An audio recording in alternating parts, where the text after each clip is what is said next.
How to jungle in Season 15 has been a common question. There's a new epic monster in Atacan. When do we now do the grubs that they're up longer? And what about the dragons? Are they still strong? Do we gank? Do we farm? How do we 1v9? But even after answering those questions, the biggest one remains. How do I apply all of them to my specific MMR? And so in this video, I will give you a complete jungle coaching from silver all the way up to diamond so that there's something for every single rank with the ultimate goal of everyone reaching master. And at the end, I will include one of my coaching classes where we talked about Season 15 in depth. Using a wide variety of champions and strategies, this jungle movie compilation will have everything you need to climb. Let's start off in low elo. We'll use silver to represent us because a lot of the tendencies cross over every single rank. If you want gold, listen to this video. We have Volleybaba against Yarvin the 4th. And obviously, you've got to not worry too much about who your laners are. You know, people get upset over the Neeko supports and weird things. Just focus in on yourself and what you need to be doing as a jungler in Season 15. That's the juice. So, typically, you're going to see a lot of invades, trying to get the first 3 kills here for the feats of strength. Don't worry about that. They're doing it for first bloods. They're doing it for the past 12, 15 years. Always focus on your quick, clear fundamentals here, but don't be AFK. I know it's always a nice meme to say, just pretend it's a single-player game. No, don't pretend it's a single-player game because you can get your econ while playing around everybody else as well.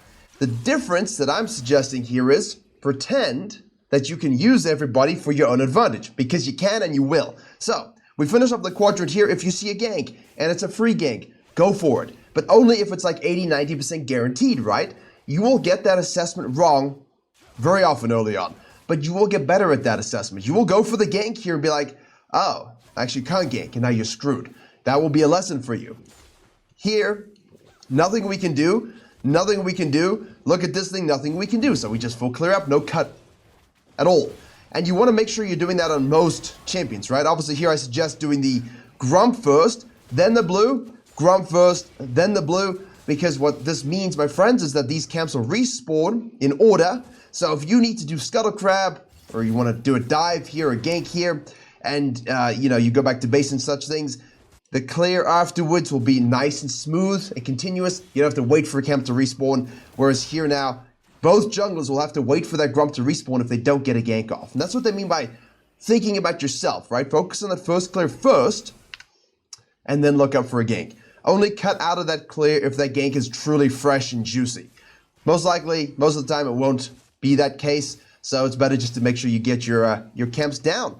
The reason for that is because the camps are going to respawn at higher experience levels. You want to really keep that experience lead, but it looks like we're heading for a 2v2 mid lane. This is where you got to learn a little bit about your champion. Volibear goes for a terrible angle of approach, chucks the E out, obviously that's fine, takes a tower shot for unknown reasons. Jarvan's going to EQ over the wall there, miss that spell, activate his W and bounce. So here already interesting, the Volibear looks, hopefully, bottom lane, can I gank, can we dive? No, alright, I'm just going to go to the mid lane. Don't go this way here, there's no reason to cut your angle. She's pushed up so far, right? And if you show here right now, she will see it soon. Watch this, when does he show here? Here. She can react from this moment on, just walking out of the way. Prep her stun if she has it.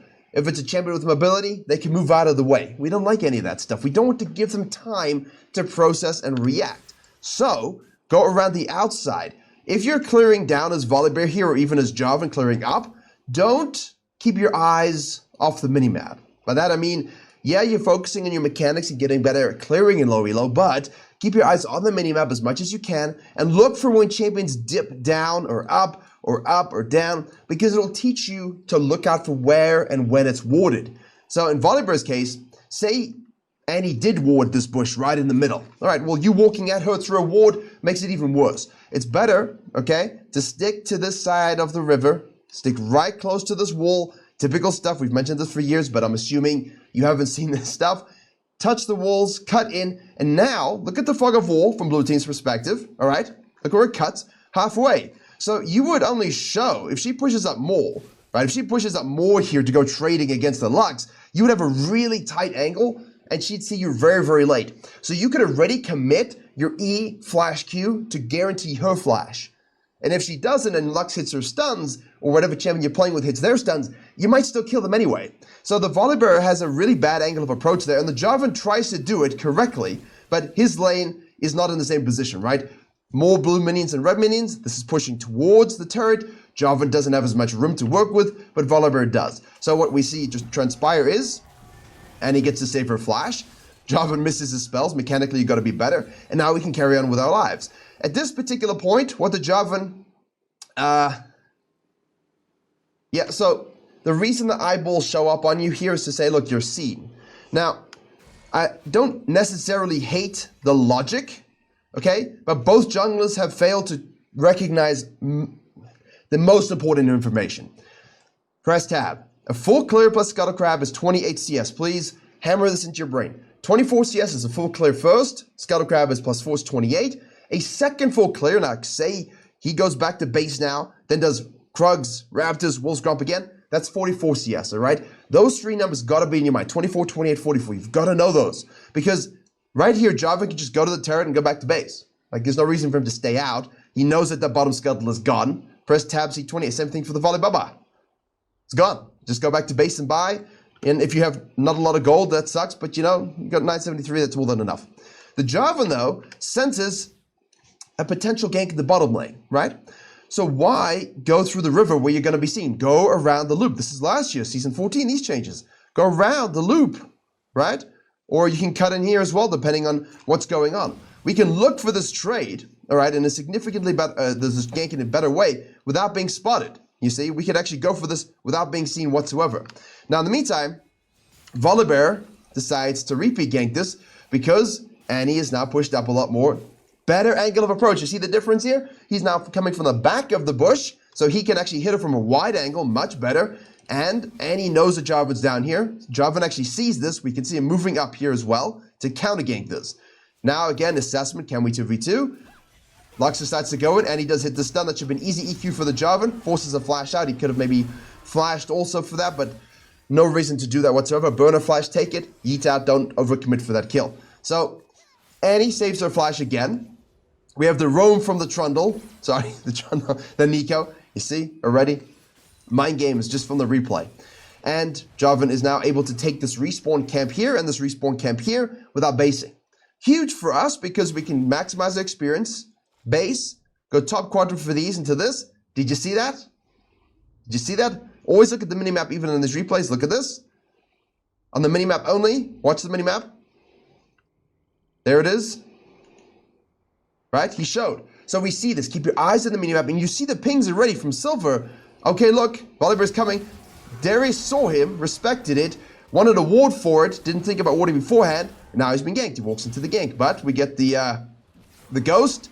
He's waiting for another heal, gets that heal down. Volibear's going to get that stun there. There's the E. Woo, misses. So not the best execution, and a bit of a waste of time. Not a waste of time, but like the Volibear at this point has 28 CS at 520. So yes, a waste of time. If he'd just done a nice proper ganking angle, that's one successful gank. Burns the flash 100%.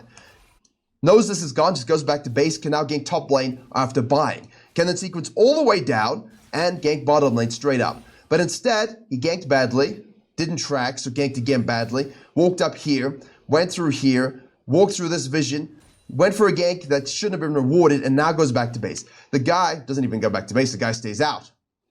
So he has not maximized his experience. The Jarvan didn't like this angle, definitely could have gone this way, but I like that he saw the Volibear was ganking, went back into it, and then took this quadrant, because it's on the bottom side, goes back to base and buys. Now he can go topside for these camps, this gank, and these grubs. Much better setup, right? And that's what we're focusing on here, much better setup. We're greedy for this objective. Okay, so quickly to take stock, because we can see that the Jarvan's done the wolves and he's looking to contest. If you were going to contest, you kind of want to do that up front anyway. The guy is much further along than the Volibear is. However, we saw the Lux move up and we saw the Trundle move down. We don't know that the Volibear hasn't gone back to base. We don't know that the Volibear has only done the Krugs and they come down. Like, we're not fully aware of what the Volibear has done. But we do know that if they've all collapsed here, possibility exists that he didn't base. Obviously here, Plant has been taken and yeeted already. So Darius is in a good position here. He should be hitting 6 very, very shortly in a normal game state, but it's low elo, so it's 6 minutes 11, he's only halfway, all right? And he, though, is level 6. So normally you're looking at 536 minutes for typical level 6 spikes. If you're low MMR, that might change. So just keep your eyes on it. Jarvan decides, all right, let's contest this, guys. He's pinging his team to say, yo, help, help, help, help, because he knows he has the advantage. I'm okay with this in principle, but just be aware that your team might not rotate at all, in which case here, if they do not, they have no interest, they go back to base or whatever, just leave, all right? There's no reason to overcommit and die for this. Likewise, there's no real reason to do the wolves before you wanted to do this, unless you were waiting for the Andy to join, which he was, which he did, so that's great. Now, Lux shows back up. That immediately means we have a 3v2 in the river if we want it. Jarvan can afford himself the ability to go in here and make sure he smites and controls that Scuttle Crab. Doesn't quite do that as smoothly as possible. They lose the Scuttle Crab, but Andy's able to show up, and we snack away a free kill there. Don't get the Scuttle Crab, we should, and the grubs are obviously gone. And that's the thing about this. We didn't have the announcer pack show up. He's moving to contest before the grubs are snacked, right? There's only one. You can see on the top side, there's only one snacked away here. So we know that he's making this move based upon Annie's location, Darius' location, and the fact that he thinks they're on the grubs versus reacting, oh, they took the grubs, which is a good thing to kind of get over, right? If you're only making decisions reacting to information given to you on the map, then you're not actually making smart decisions a lot of the time. So now he decides to over-obsess by telegraphing his next moves to the dragon. Now he does have bot Briar, so he can actually go ahead and do this. The problem is, again, you're not maximizing your experience. Your camps are cleared a little bit in a weird way, and it's a little over-obsessive. Be aware that your team might not rotate. I'm okay with the general gist of, hey, let's go scut the grubs to the dragon. I've mentioned this in the other videos. Hey, sometimes you're going to have to go dragon to grubs, grubs to dragon in this meta to get 3-4 feats of strength. Not to get feats of strength, just to get advantages through objectives. Like the feats of strength is just a random bonus you get for it that really doesn't do much anyway. One day it might, but for now it's really just about getting the things you need to win, which is objectives to hit turrets to take the nexus. Now, you can see from the Jarvan reacting well so far in the game to higher probability plays, right? We saw this, had lane Prior, made the fight nice. Moved down for the guaranteed objective because we have Prior, so that's fine. We did see him rotate to the level 2, the 2v2 rather, level 3. But since then, he's lacked a lot of farming. And now Volibear has decided, you know, screw this, I'm just going to farm, which is exactly what he should have been doing in the first place. And Jarvan's not going to sit in a bush, not scan it with no scanner. Please buy your scanners. Control ward's sitting in his bush, in his inventory. Use the control ward. What are we waiting for here? He wants to use his ult, but there's no reason to sit here because Volibear is not going to gain top lane. Darius burned his ghost, so we'll be up very, very shortly. Can they kill him before it shows up? Volibear does have ult for the Mega Stonks. This should be dead. Darius, good night. Snack it for yourself. Now Jarvan's running across mid lane. He actually got the gank off, or what? No, she just saw him, rooted him, ulted him, chunked him. And this is where it's not good from the Jarvan's case whatsoever, right? So play it through in your mind what this guy's done. Full clear, did this stuff, great, cool, cool, cool. Did this quadrant, cool, cool, cool, back to base. Contested, and then after the contest, he's only taken wolves. So he's only taken wolves until he actually went to the bottom side to take his red knight. It's just up and down, up and down, up and down. Volibear now has power because he saw the Lux chunk him. So now the Volibear can actually go ahead and steal the Grump and pull that up. There we go. Just be aware that the Darius is coming from base. And you might be inclined here to repeat gank, but please pay attention to the fact that Trundle has absolutely no mana. And you know Jarvan's there. We see him walking over the ward. Ideally here, you're stunning and you're bouncing. Unfortunately, it looks like there's going to be a straight-up reset battle, and the Darius is coming out of base with fresh buy, fresh spend. Jarvan's going to rotate to this and get the ult dunk. That's another good rotate by the Jarvan. So don't let the fact that he's had 2 good rotations here distract you from the fact that his pathing has been pretty bad otherwise. And that's my whole point. Play for yourself and your econ, but look for the map to give you guaranteed plays. And don't ignore them because it's like, I am playing Elder Scrolls. No. Elden Ring. Elder Scrolls, whatever. You know what I mean? Like, you're playing with a team, so do react to things where you can actually benefit as well as your team. Don't sacrifice yourself, though, for their bad plays. In Low Elo, you never know what's going to happen. But you can see here, Annie's rotated, Darius is rotated, your bot lane rotated. They've rotated for you and your calls. So just put your ass on the line every now and then to help them get yourself fed more and get them fed too. It does help you a lot. There's always a way to 2v8 in Low Elo. Just figure out which person that is in your team. In this case, I think it's a Darius. Although it could be everybody. So the fact that you've snacked away a grub here is huge. They're not going to get the objective. I know you really want it, but this guy could rotate down at any particular stage. Volibear could show up. He's not. He's down here. He's just saying he's giving it up. So the Lux runs interference. Volibear's like, well, I'm super happy about that. What should he do? Go and counter jungle, then go and gank this lane. Don't farm your own camps. You know Jarvan's up there, you know he's low. This guy's no idea where you are, what you're doing. So now punish him and gank this lane. Get them ahead. Equal and opposite. Jarvan's going to get the second objective for his team in the meantime. Lux dipped down here, so maybe she warded. She didn't. She just put her body out there. And now the Volibear actually does this. He's going to look for a gank. We have no idea about the vision. Now he's going for it. A little late though. See, order of events is important. We talk a lot about this in the silver and low elo courses. Outset in rule, trying to maximize these moments so you can ward it. Yes. Not the best play we've seen, but pretty good. Pretty good. Now we can hit some turrets after we kill Thresh potentially. Calculated. No, not calculated. I mean, that's fine if you can mechanically kill him and live and still hit turrets and still take the Krugs, great. But, you know your limits, learn your limits, that'll come.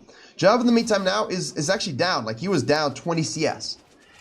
And that's what I'm talking about. The first clear, the Volibear overcommitted, realized I'm wasting so much time, and just said, you know what, screw these objectives I can't take, I'm going to sequence and gank. And he's done a solid job. You know, his deaths are a little bit silly, which has hurt himself. And the Jarvan just hasn't really maximized his power thing. So while he hasn't died, he hasn't maximized the experience either. So hopefully some of this is seeping in where it's like sequence as a baseline, right? Gank before you sequence a full clear, gank afterwards. Look for your objectives in between and make sure you can snack them with the Briar you have. If you can't fight them and have to give them up, right? But otherwise, don't stop sequencing and don't run across the map, grubs to dragon, to red, to blue, to top lane, and not farm for too long of a period of time, which is what a lot of silver junglers do. And that's why people tell you, hey, play it like a single player game and just sequence and take all your camps.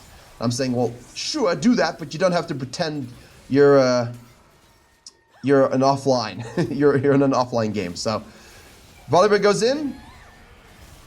Lux is rotating over as well. Jarvan's, like, what we haven't mentioned here, which we should. Why is everyone terror diving 14?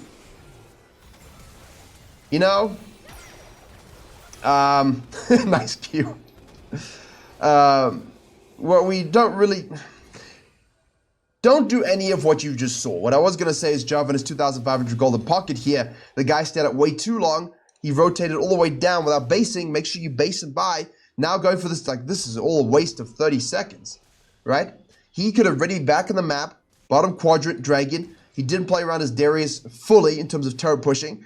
And now let's see if Volibear decides, hey, look, they already have dragon, plus they have, what are those things called? Grubs, there we go. So they've got the 2 out of 3 objectives. They need the third one here and they're good to go. Obviously, it will depend on the first 3 kills and such things. It's irrelevant, really. All you can totally control is, can I get the 3 objectives and can I get first turret playing around the winning lane? Trundle obviously has already snacked that first turret, so they got that baby. So now basically it's all about us getting this third objective. So Volibear is going to contest this to say, hey, let me snack this baby up. They're turning in on the Thresh here. They've not focused well enough in the fight. Lucian's super duper low. Jarvan should be able to get this. Volibear is now still on the dragon instead of leaving it. He's going to die for it. This is all the kind of stuff we don't want to worry about. We don't want to be dying for objectives that we might have to give up or looks like we have to give up. A fight evolves.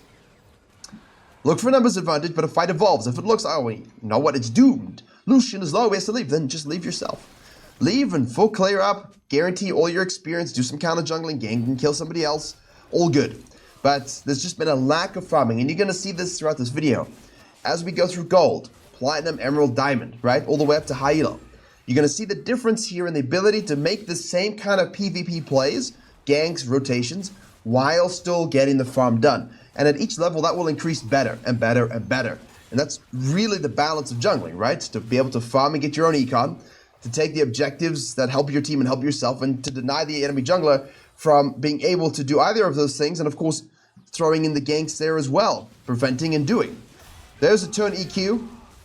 I don't know why Lucian's exactly stepping up, but don't ask questions. You just take the gift that he gives you, and don't stress too much about it. That's a bad EQ. There's the ult from the Neeko. She's going to die anyway. Why'd you step up, Jarvan? side issue. Always keep track of your position and your mechanics. Like those, keep your mouse close to your character, right? All the time, keep your mouse close to your character. Learn to be nimble, learn to dodge, learn to hit skill shots. I have a link to an amazing practice set for free that you can use. I'll leave it in the description below.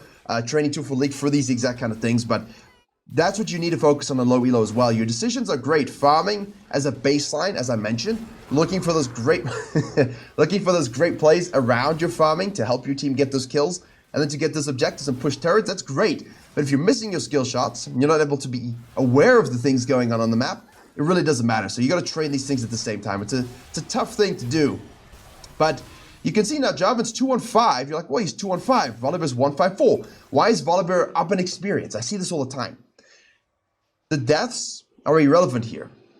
Experience is in relation to the level of the camps you take as well, right? So if the Volibear is able to take a high-level Gromp, level 10 Gromp, for example, and Jarvan hasn't farmed his camps well enough, so his camps are like level 7, level 8, level 6, the Jarvan's getting way less experience, whereas the Volibear's camps are up at the highest level because he just took them off the map. So he's getting more experience each time he takes them, as a core thing. That's why we mentioned this, right? So each camp spawns at a certain level. That level gives you experience. Higher the level, the more experience. Loosely blanketing it here. I explain this in detail elsewhere. But keep track of your camps, because when you left click them, for example, we'll look at it in a second. Like even the Herald, you can left click, see it's level 11. Anyway, yeah, so what happened there? Left click your Raptors in your camps, and the Volibear just EQs in a bad way and gets absolutely eviscerated. Makes it overcommittal on his engage there. Darius, beautiful flash into that hook one. Dies regardless though, but it looked cool. Then he died. Don't forget in this season to pick up all those roses. Nice adaptive force. Red team just turned this around from an overcommitment by the blue team. Horrific. And Volibear's not turned that around. So Jarvan had a great baseline, but it's 17 minutes, guys, and he's level 9. Like, you want to be level 9 at 14 minutes, 13 minutes. Seriously.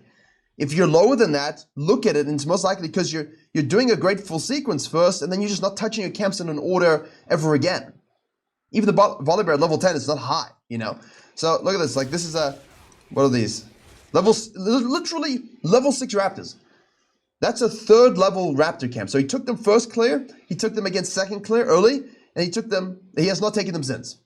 He's not taken them in 11 minutes.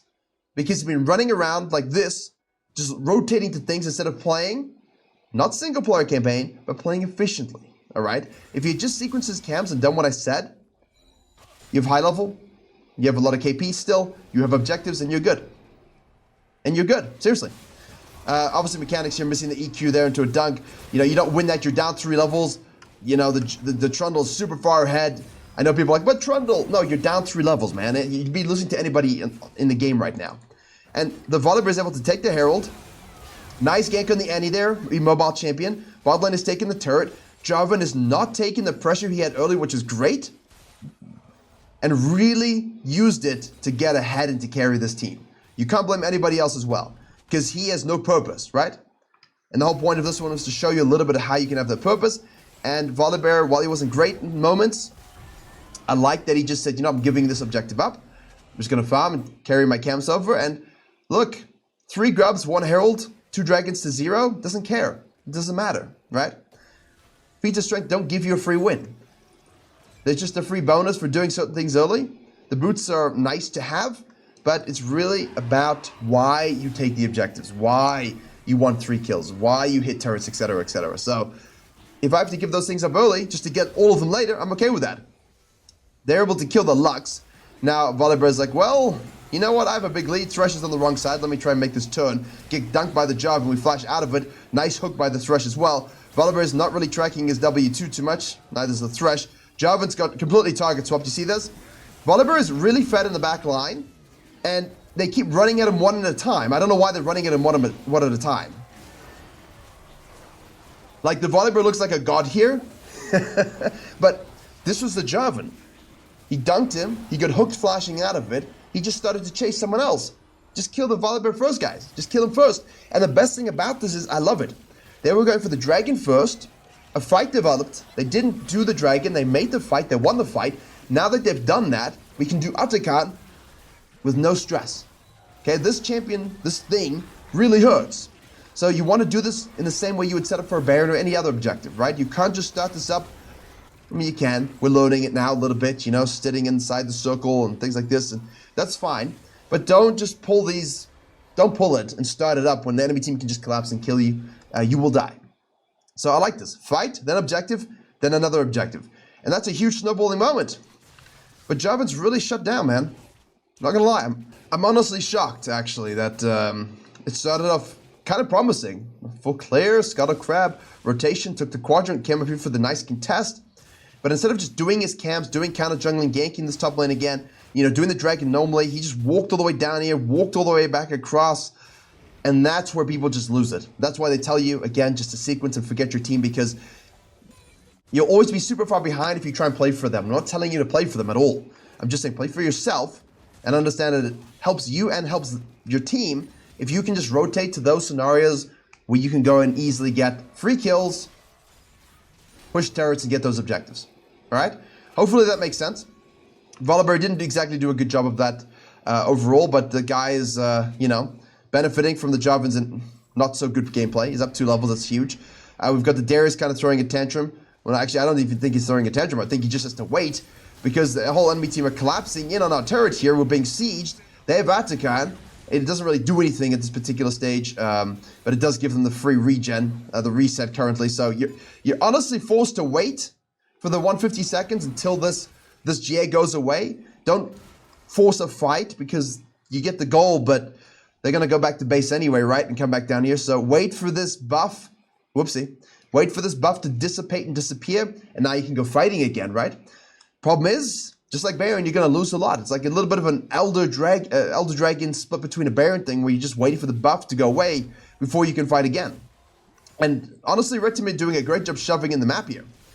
And what they're going to do is slowly push this map in. I'm looking at it here, and slowly win. So we're going to talk a bit about how to close properly with Atakans and objectives and Barons throughout this video. If you are low elo, watch the other ranks as well to see what you need to do to get to that level. And we'll talk about those things there because this game was a very one-sided affair, not too much to be learned from as they just close out slowly. So we'll talk a little bit more about the macro in the mid to the late game, the higher up in rank we get, so everyone can learn from that at the same time. All right, for gold, you know, and for one of these videos, I figured, hey, we should look a little bit at the invade tech, how we play around it in this meta, in this new season, or, you know, nothing much has changed. Obviously here, I'm very much not a fan of everyone just kind of chilling, but, you know, it is what it is. That's what people are going to do. The Mordekaiser here is at least watching the entrance. We have the MAA pinks from the Lissandra. Look, in this meta, or at least over the last year, we've seen a development of where people like to invade, right? We know that the Elises like to do Raptors into this cringe nonsense. Lilia's tried it as well. We also know that if we're the right side jungle, that people are going to try and stop our Raptor starts, get enough faces here. So while this has historically been a great way to kind of just protect yourself, I don't like this in general because if you want to stop blue, what you really need to do is hit to the top side here, block this off, place a ward at 1 minute on your red area, then move down and start on your blue, right? This gives you any sort of invade pressure and understanding. This ward is, you know, pretty terrible, but at least, you see that? Always keep your eyes on that. We'll see the dust trail. So Udyr should be punished here. We'll see how he proceeds and if he understands what's going on. The Nocturne should know, like, okay, we might be warded up here, but at this stage, he doesn't mind too much. Good vision down here by his team to help him out. He will show up here, so let's see how Udyr reacts to this. Does he know? Is he reacting to it at all? I mean, now he's going a little bit too late. Now, see, this is where things get just messy in this MMR range. Nocturne's going to his blue. He has to assume, based upon how Lissandra moved up, that he was seen. All right. So he's going to his blue into his Grom. He was seen early, going red to Raptors, which means that the Udyr, given that he most likely started down here, right, will have had time to finish the quadrant and cut back down for these camps. So I don't like the invades here because you hurt your own sequencing. See the previous MMR for that. We don't want to hurt our own sequencing. Yes, there's a lot of skirmishing in the Season 15 meta. We want that to count. We want to get the kills. We want to make sure we're getting all the objectives in the first turrets and so on. We should have been doing that anyway, but if feats of strength helps you visualize it better, cool, right? That's the whole point of it. But there we see this now. The Nocturne is screwed, right? So he can basically say, well, I'm losing my red. Zoe's going to move down here. He can look to try and gank this off if he wants to. He's decided just to go to the Krug. Zoe's going to follow him around the jungle here. Blue team can collapse in on him. Nocturne's just full clearing. Zoe's going to die potentially. She's flashed. There's a stun by the Udyr. Nice. He should die.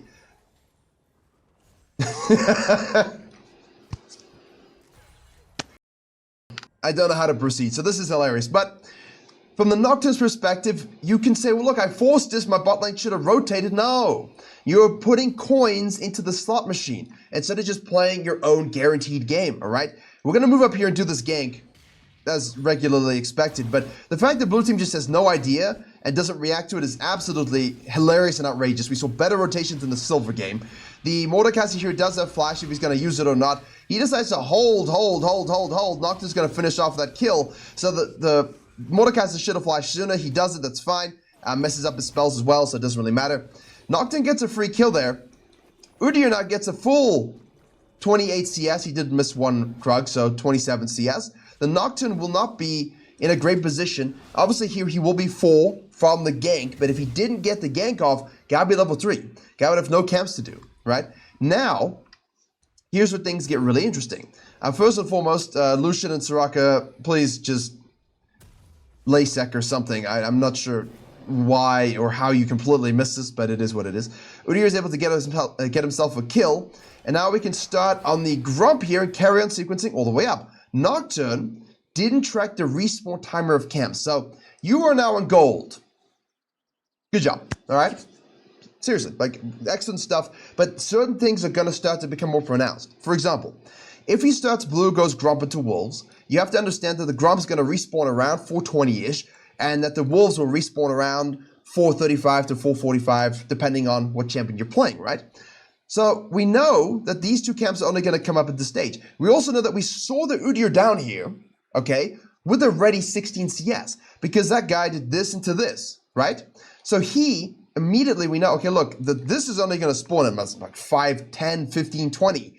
So why are we going to the bottom side here at 427, knowing that there's going to be no camp spawning on the bottom side? There's no reason to be here. What he has to go is cut top side and go for this camp that he took, that he knows is up, and then finally take the Krugs off. Yeah, they're level 1, but he hasn't got much else to do, and gank top lane again. If you're going to create a vertical jungling situation where you control top side and he control bottom side, that's what vertical jungling is, you've got to make sure that the side lane you're on is getting fed and juiced, and you are getting fed and juiced, all right? So in gold, I don't recommend doing these things because, again, like, this becomes quite advanced in terms of how you have to execute it and keep executing it. It's better just to do the baseline from silver with the added benefit of understanding camp timers. Now, Udyr, gonna wait for that 435 on the 436 I'll give you on the wolves, and now he knows he can just cut up here and take all of this, go into the grubs, and then counter jungle. If Nocturne decides to show and do random things, let's see what he does. He's not thinking about the camp respawn timers, he's not maximizing his experience, just like the Jarvan, right? Goes for the gank here. Udyr now can cut it for the dragon, cut it for the bottom camps, or rotate to this, or just carry on sequencing. We don't know what he's doing from Nocturne's perspective, so let's see. We hit it, we don't see him. Lux is rotated over as a support. Udyr decided to cut him for the dragon. 4 feet to strength in Season 15. I don't hate this, but I don't like that we might be giving freebies away to the Nocturne. Now, if he plays this properly, right? Fortunately, we are protected from Udyr's perspective because of the Lysandra and the Lux robe. The Nocturne now is just wishing, washing, waffling. I was going to say all of that and it was one word.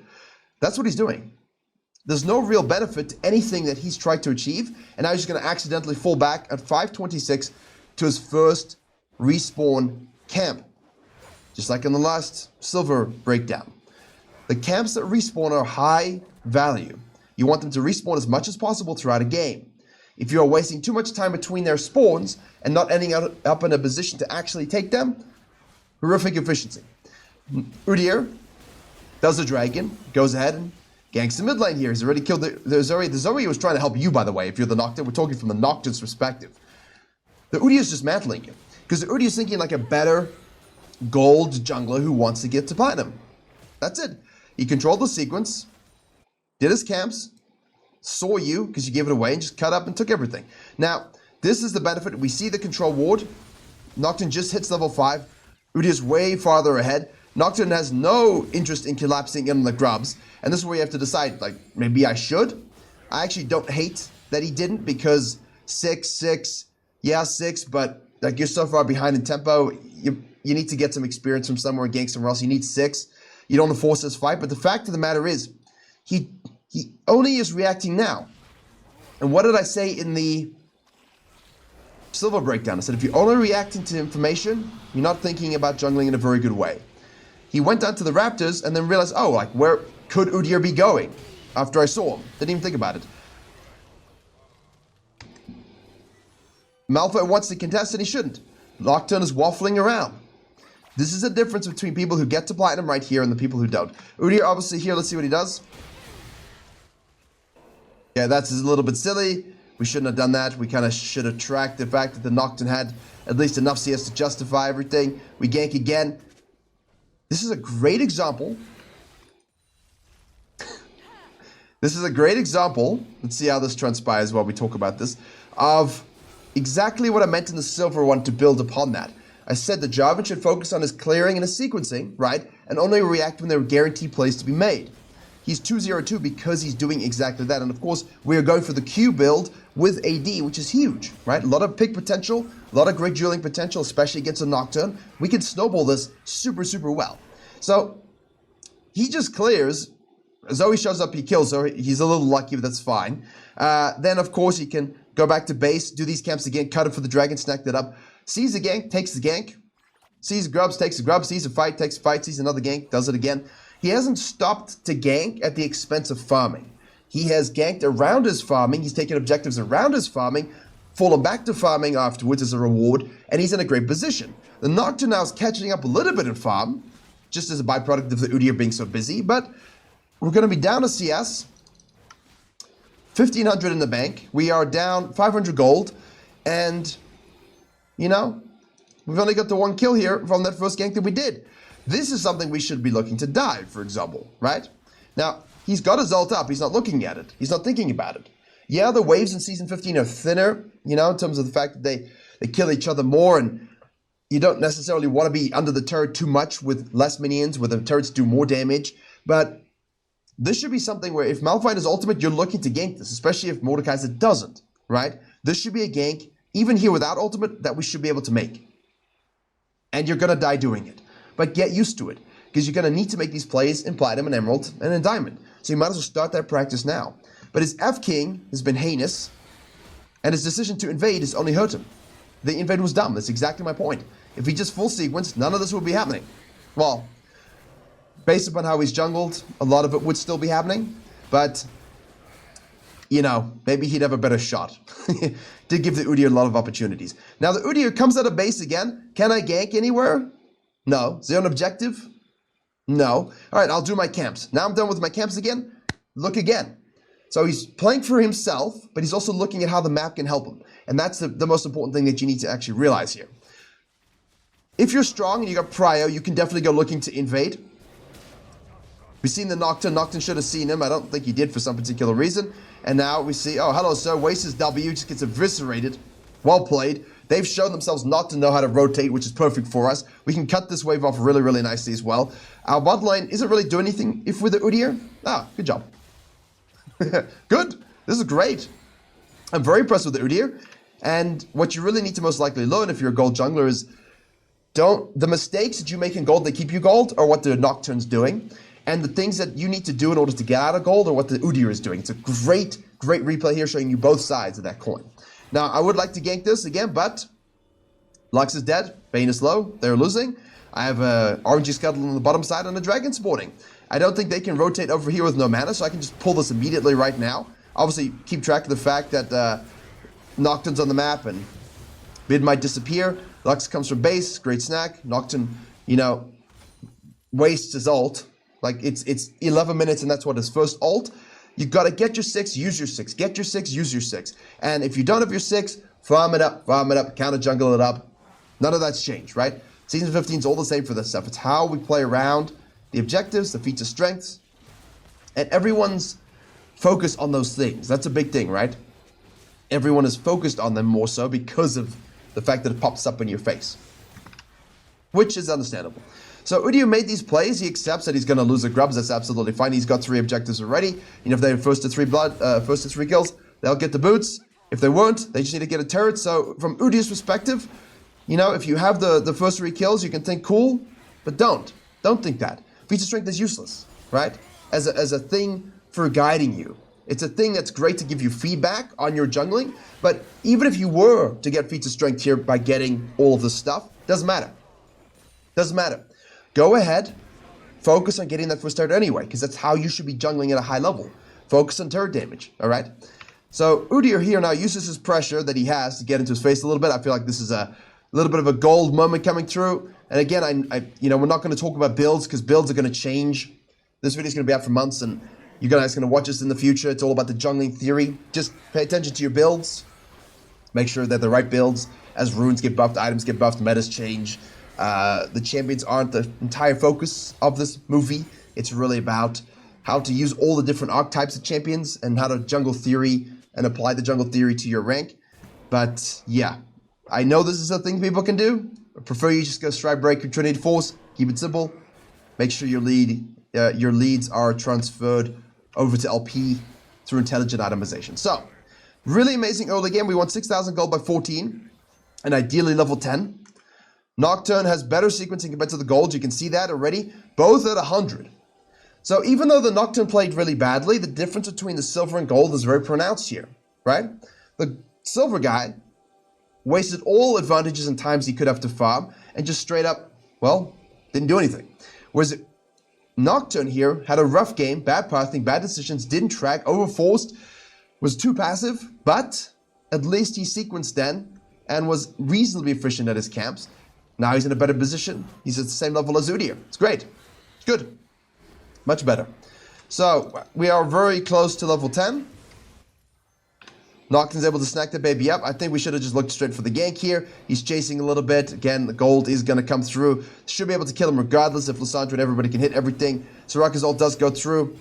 Lucian is winning bot lane. There it is. Yeah, he's dead. But yeah, I would have preferred like a bot lane action here. That's fine though. Nocturne, out of position, gets pushed off. Zoe is 0-5-0. She tried to help you as Nocturne on that invade, so you cannot always just blame her for this. Should she have helped you? Hell no. Hell no. You should have been made to suffer for it, and she played for you, which is, again, the whole point of a lot of what people say. Play for yourself, ignore your team. From Zoe's perspective, she could have done that, for sure. But, you know, she played a little bit for you, and which is why I say play for yourself. But if you can help your Zoe for trying to help you, do so. Unfortunately, this is a bit of a paradox. The Zoe was helping you in a situation that shouldn't exist. Therefore, you are not going to be in a position to really help her because everyone's just straight losing. Let's see how we go from here. 14 minutes, 5,800 gold for the Udyr, level 10, perfect. Nocturne, 4.9k gold. And level 9. So he's behind. Ult is up. Mordecai has ult though. Malphite goes in. Should be a kill. Well played. Good. Udyr's just going to be sequencing here. No stress, really. Can't rotate to it, so we just control our camps, hold the turret. Very good. Take the Krugs. Full back to our red. A little bit of a shadow cross. Nocturne's farming. We're going to get in his face now. Kind of like this aggro, but obviously watch the prio. You don't have it. But you're super quick and fast and beautiful and lovely. And now we can actually do something about bot lane. This is the biggest problem from this game from Udyr's perspective. Didn't impact bottom lane in... 80 Udyr, baby. Didn't impact... Oh, he sold it. Good. Bless. That mana crystal, the tier was a mistake. Thank you. Thank you so much. But yes. Trinity, Stride, or better. Alright, now everybody's kind of floating around this dragon. Udyr can just pull it. Yep, chasing, just pull it. Obviously, yeah, great. Nocturne gives it... See the difference here? Gives it up. Now, if he were thinking ahead, he would have given it up already, and he would have already taken those grubs. The Herald, 60 minutes. He would have taken the Herald already. That's the thing. Why is he even down there hovering and looking? Just say, look, Udyr, you take your dragon. I can't fight you at all right now. The best thing we can do is take this Herald and look to punch some turrets, get some bounties. Play away from you. Hopefully you guys don't push to win. That's all you can really effectively hope to do here from Nocturne's perspective. He doesn't do it. So now Udyr's in total control. Dragon. Overcommitting Zoe. Kills her. Ults from the Nocturne, completely wasted again. Gonna finish up the Herald. Get into his face a little bit. Guy's just farming now. Now, look, you can blame your team if you're the Nocturne. You shouldn't. Because all you can do here is play from behind, sequence, farm, use the objectives you've gotten, but he's got nothing. When you're losing, and lane states are losing like this, do not blame them. Look at yourself. Look at yourself as Nocturne. You set this up. The map is the way it is because of you. And you can still do that, by the way. So, Udyr then decides to carry on sequencing. We'll go through this this phase a little quicker, just because it should be a clean sweep. Overcommits and dies. Udyr's just farming his camps. There's no stress about that. Nocturne's trying to hold. Still level 13, caught up a little bit. Udyr's now like, well, I'll get all these roses. And obviously, don't forget to reset a buy. You get 4.5k gold. He should have based, bought, spent, and set up for the Atakan, which he didn't. This would be much easier to do with his gold spent. But, yeah, it would be. I look at this, it looks great up front, and then it starts to do this, you're like, oh my goodness gracious me. So yes, spend your 5k, that's probably easier to take. Right. Voracious obviously will change, the numbers will change, but you get that gold for every kill you take now. That'll go up and down throughout the year based upon the metas, and you get the little GA thing that you can kind of use. But solo up at 21 minutes, that's why I liked, so not up at 121, 22, 23. That's why I liked the cut that the Udyr did, right? You can keep sequencing to recontrol your camps, but if Nocturne shows underneath at level 3, level 4, the guy has no idea what he's doing. He has no idea what he's doing. So I'm just going to take the dragon. I know I can give grubs as well, right? And then Udyr made a great play of that to control all of the objective flow. So first turret and all of that stuff should be his. There's the ult. And now you can be a little bit silly, which is part of the buff. I don't like it. I don't like being silly here. I don't think we should be doing that. I think we should just be pushing all the waves up and then taking the soul. Obviously, use your advantage as the threat, but that's okay. We have total control. We'll come out of base. Go deep into that territory. Excellent. Push the sideways. Push the mid-wave there. Very good. A little bit of a siege. Activate the Herald for an extra shove. Our team's being caught out here. I would like to rotate if you can. If you don't need to, if they got it, you can just keep pushing for inhib. Make the read as you need to. There we go. Atakan, if it's Ruinous, gives you better boosts on all your objective monsters and things like that. So, yeah. There we go. Nice little close. I don't think we can end here. We're not going to end here whatsoever. Nocturne ults. A little bit of a greed. Should have just taken the double inhib. Double inhib, baby. There you go. So, yeah. Don't push it too far. But now that your team are all dead or basing, just go and take some camps. Wait for your team to show up. Take this one. Don't get picked off. Push the wave the top without the super minions. Perfect. Really good example here of how to get out of gold from the Udyr, and a really great example of how to stay gold because some dude was like, you should infade. No, just don't. Don't. Sequence, play around that, play around your 6. Ignore your team to a degree. Not entirely. And Udyr's done it perfectly. Absolutely perfectly. 10-0-5. Love what I'm seeing here. And again, the Nocturne did a good job of farming and staying strong, and that's the thing as they're about to lose here. The guy still has 205 CS. He still controlled his camps reasonably. He's still only down 1 level. He can look at it and be like, I'm 6-3-1. It's not my fault. You left your winning bot lane on an island. You could have ulted and killed the Vayne and the Lux a few times. You could have snowballed that bottom lane with a regular clear. You could have gotten more objectives, a dragon, anything like that, if you just paused to maximize your experience better. He didn't think about the timers of the camps, the respawns in the second sequence. 420, 435, 5 minutes, 510, 535 for the respawns. Boom, boom, boom, boom. He didn't think, okay, look, I started here. This guy verticaled and took everything. I better do that too. You're not going to know all of this in gold. But the message I have in my gold courses is jungle denial. I explain in depth all the scenarios about how to counter them from 12 years ago to now, how to deny enemy junglers things. And the Nocturne tried to deny the Udyr incorrectly, and in doing so, the Udyr denied him everything. Denied him the map. Denied him objective control. And snowballed it. So, let's go now to Platinum to see how we can truly take this idea of this kind of gameplay to the next level and show you real punishment. Right, now we're jumping into Platinum here. Again, we've mentioned good sequencing, maximizing your experience, playing around objectives and the enemy jungler, denying them, And obviously, how not to hurt yourself with your invades and weird things that you just don't need to do to win. In Platinum, this is where things get very interesting. Now, I've just helped a few people already into Emerald at the start of Season 15 in the private Virkayu Dojiji Club. And the biggest thing for them was developing a little bit of consistency, yes, but that's really the Emerald thing, right? To get to that Diamond level, just to be consistently better every game. In Platinum, what we wanted to streamline here was a sense of flow.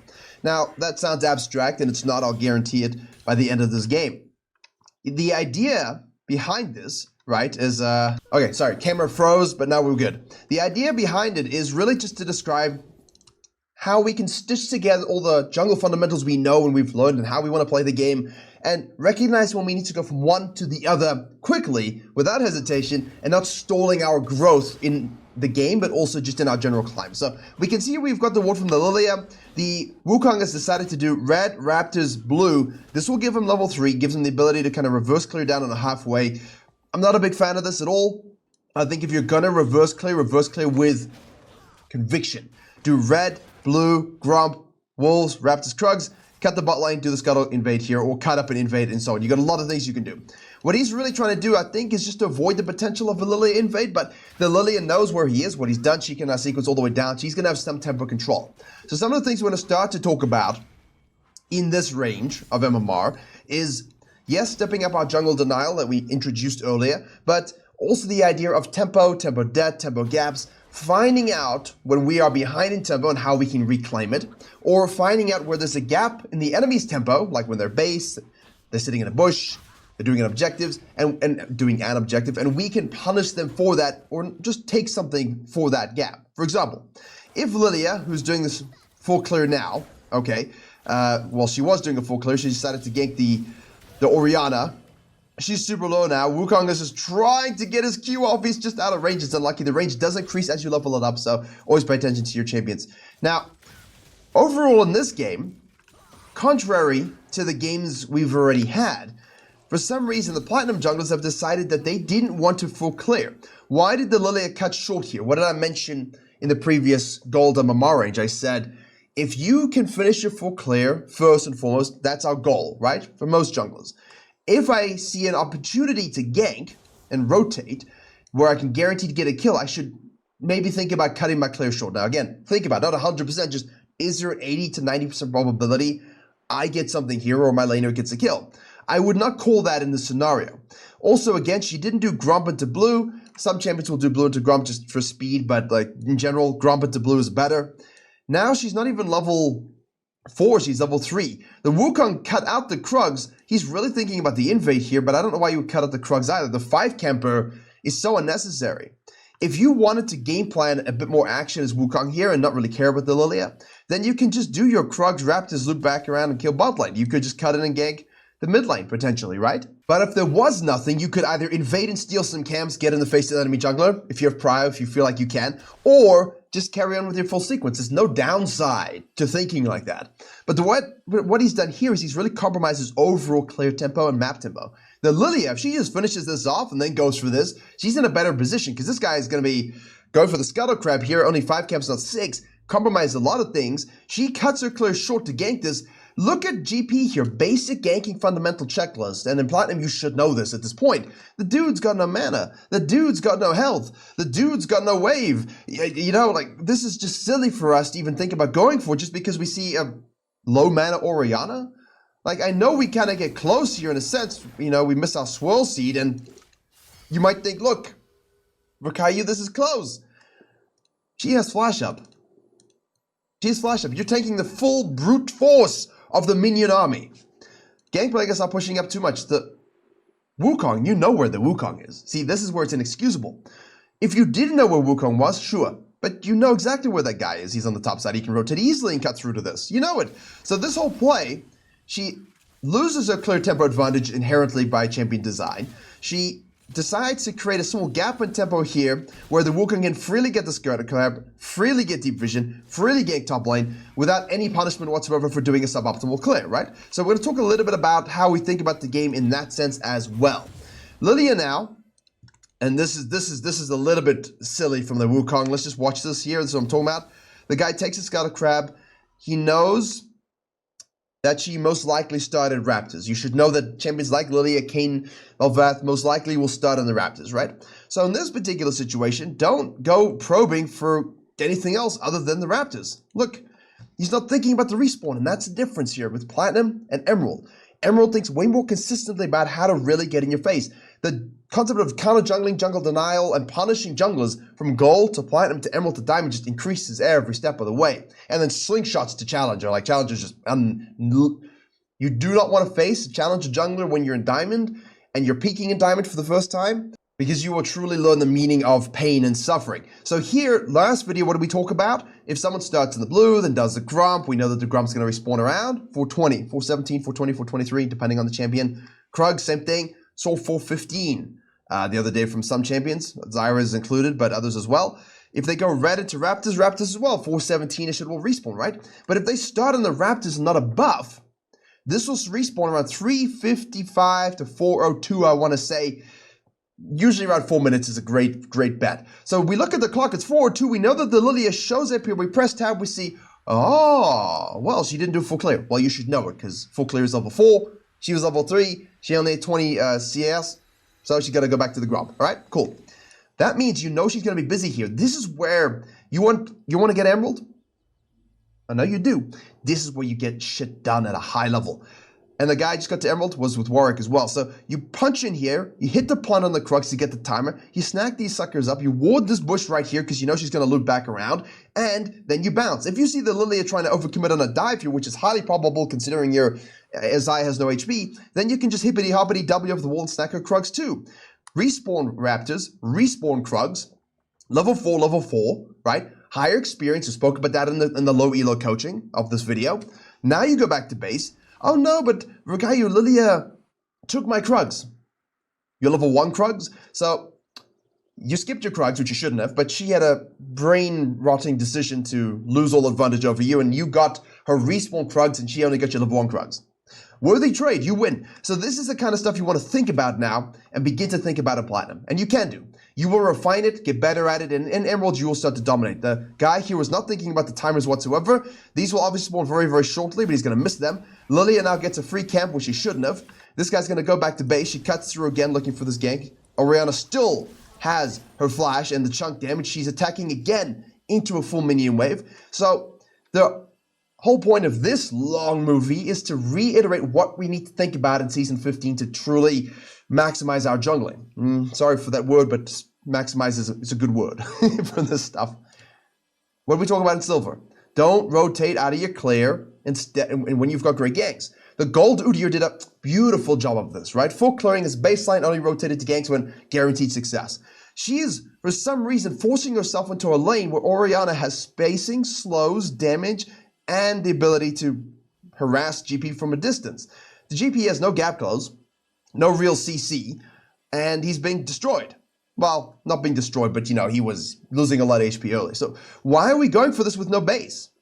The one thing you can do over many junglers is sequence quickly and get level 6 and dominate in skirmish. She's not doing that. The Wukong now is going to come out of base and do his Krugs, right? Level 1 Krugs. His level, by the way, halfway to level 5. You should be level 5 right now. You should have been level 5 before the experience buffs in Season 14. He's behind. She's behind. Now she's going to go back to base after doing her Raptors. So, Wukong does see a gank here, which is great. Low mana, out of position. I think I would have turned a little bit on the misfortune just to guarantee myself some juice there and assist. Once you burn the flash from the Vel'Koz, we take denim apples and we enjoy it. Now he's probably going to force a dragon here because of feats of strength. So you see in Platinum a lot of the mistakes of low elo and gold still prevalent, but what do you notice about it?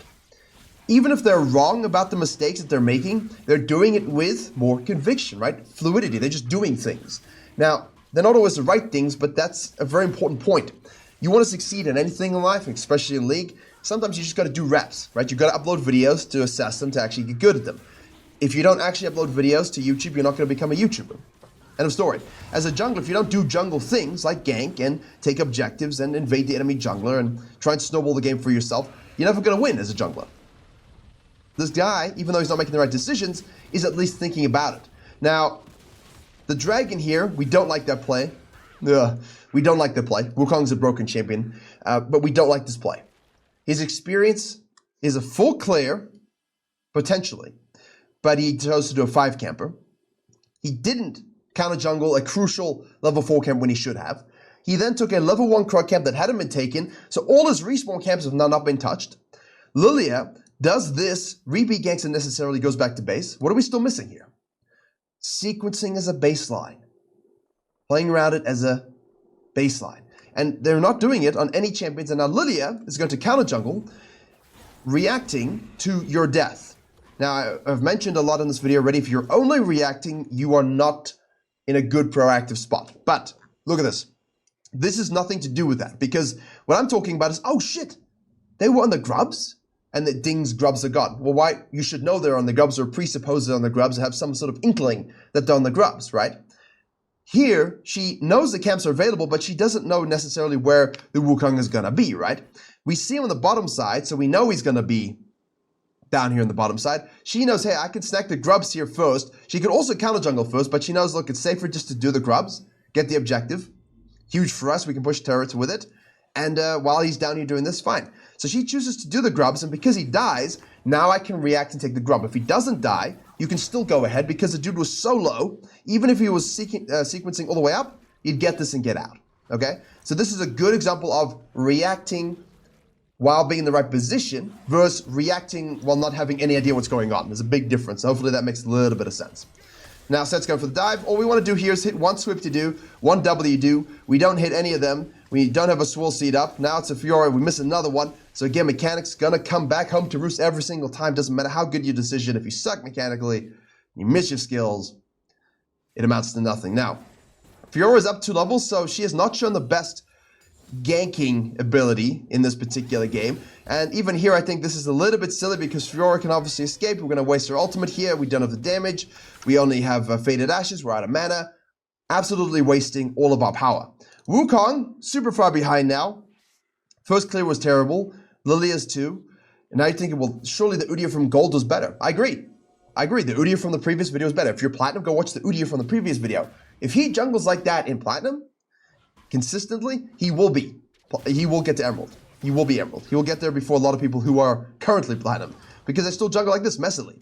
You got to be able to stitch together everything we've talked about here. Your tracking, your extrapolations, your objective control, understanding what junglers are doing, how to play around it, ganking recognition, a lot of flow between these things, right? No janky jungling. Unfortunately, we've had multiple janky jungling moments in this video. Does this, goes here, does this, goes there, does this, like it's just, there's no rhyme or reason, there's no pathing, there's no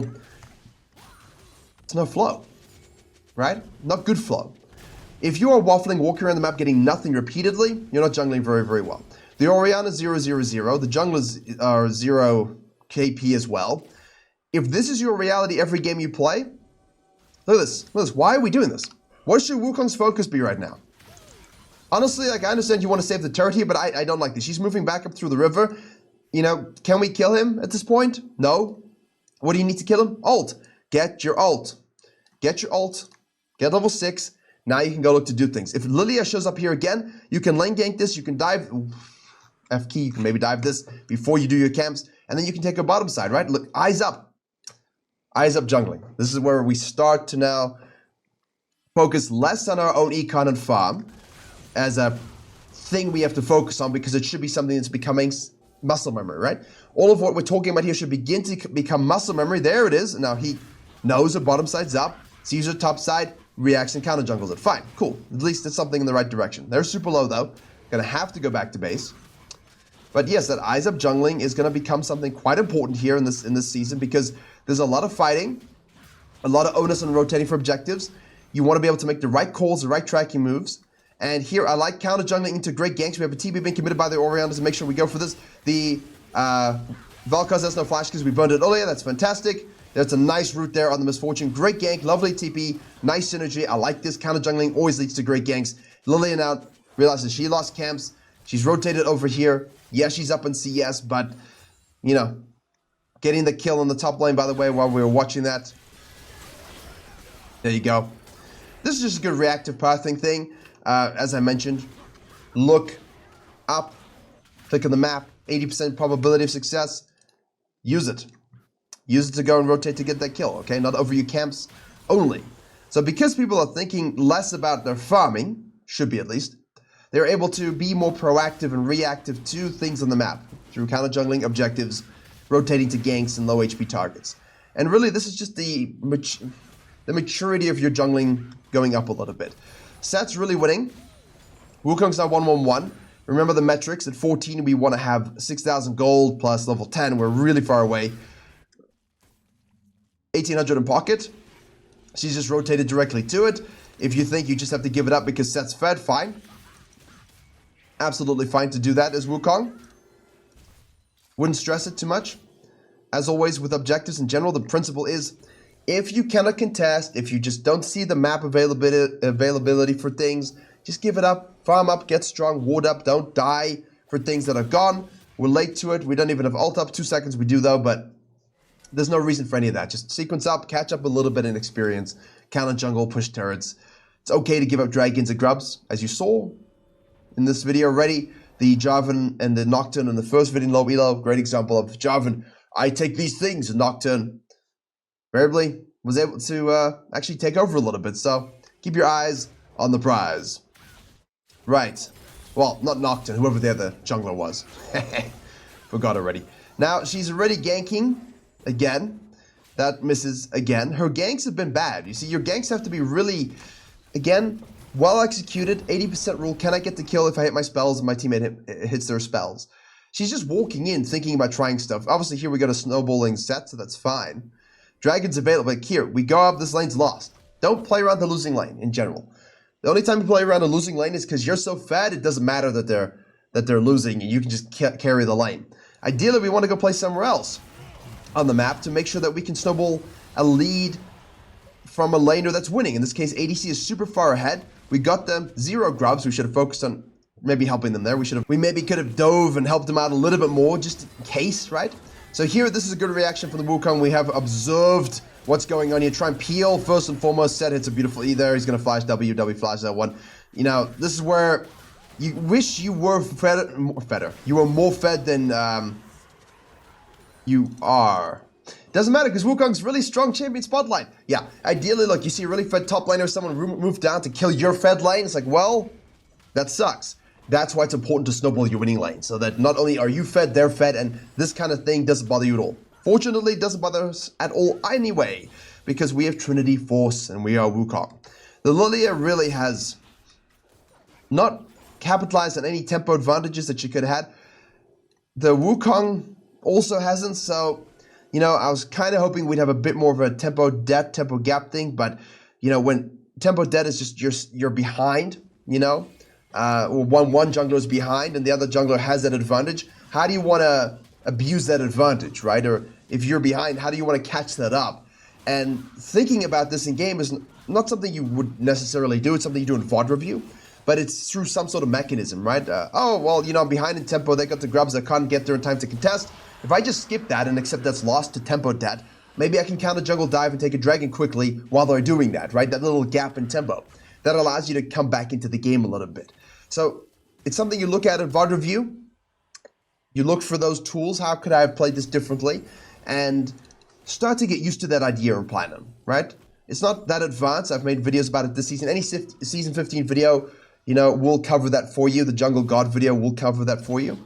Just to introduce the concept, newer one for the season because of all the objectives, right? All the objectives gives us outlets and alternatives to things on the map.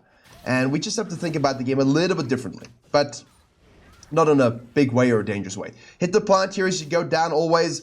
3v1 top lane again. The Wukong is here in a 3v1 with the Fiora. He's like, well, can we actually do anything about this? You know, even if he can, I'm going to attribute it to luck and the fact that he's Wukong. I'm not going to think it's like, hey, this Wukong has some godlike level knowledge of his champion, because it looks like he doesn't. But this is a not bad scenario to be in, okay? Because if he didn't know and he just went in thinking I'm Wukong, now he does know. Oh, wow. That damage with Trinity Force was a lot. I can do a lot. This is a confidence builder for these scenarios. However, I would prefer to say, okay, look, there's 3 top lane. Can I just punch this with the Zyra and really shove the map down their throats, force them to be like, oh, shit. I need to leave the scenario to deal with the fact that Wukong and Zyra are pushing turrets and they can kill the Lilia pretty quickly and easily. I would prefer to think about it that way. If I have 6 grubs especially, that's what I want to be thinking about. However, if you can rotate to these scenarios, just kill everybody, do it. But we don't want to die. Because now Misfortune's going to get free push here. Right? Huge. We don't lose anything here. We're going to lose this one too. That death looked cool because he did a lot of damage. Cost him 2 turrets. And that's why I think about the macro a little bit here as we transition to the mid-game a little bit differently. Now, obviously the smite there is slow. We should be able to easily kill the Vel'Koz. Jup, jup, jup. That should be a free counter jungle into a Herald. There you go. So a bit more flow here. Out of base, get the kill, take the counter jungle into the objective. Unless we want to go ahead and kill this one with the Zyra, who's super duper fed. We need 3 people to do so. So as always, double knockup is massive. There's a W, be careful. That's a lot of damage coming through. Root into a kill, huge. Lily in the meantime is chasing down the tick, tick, tick, boom. Orianna. And now now we're going to shovel the map into their face. Shovel? I'll go with it. Fiora is Bing shilling, waiting for the next wave.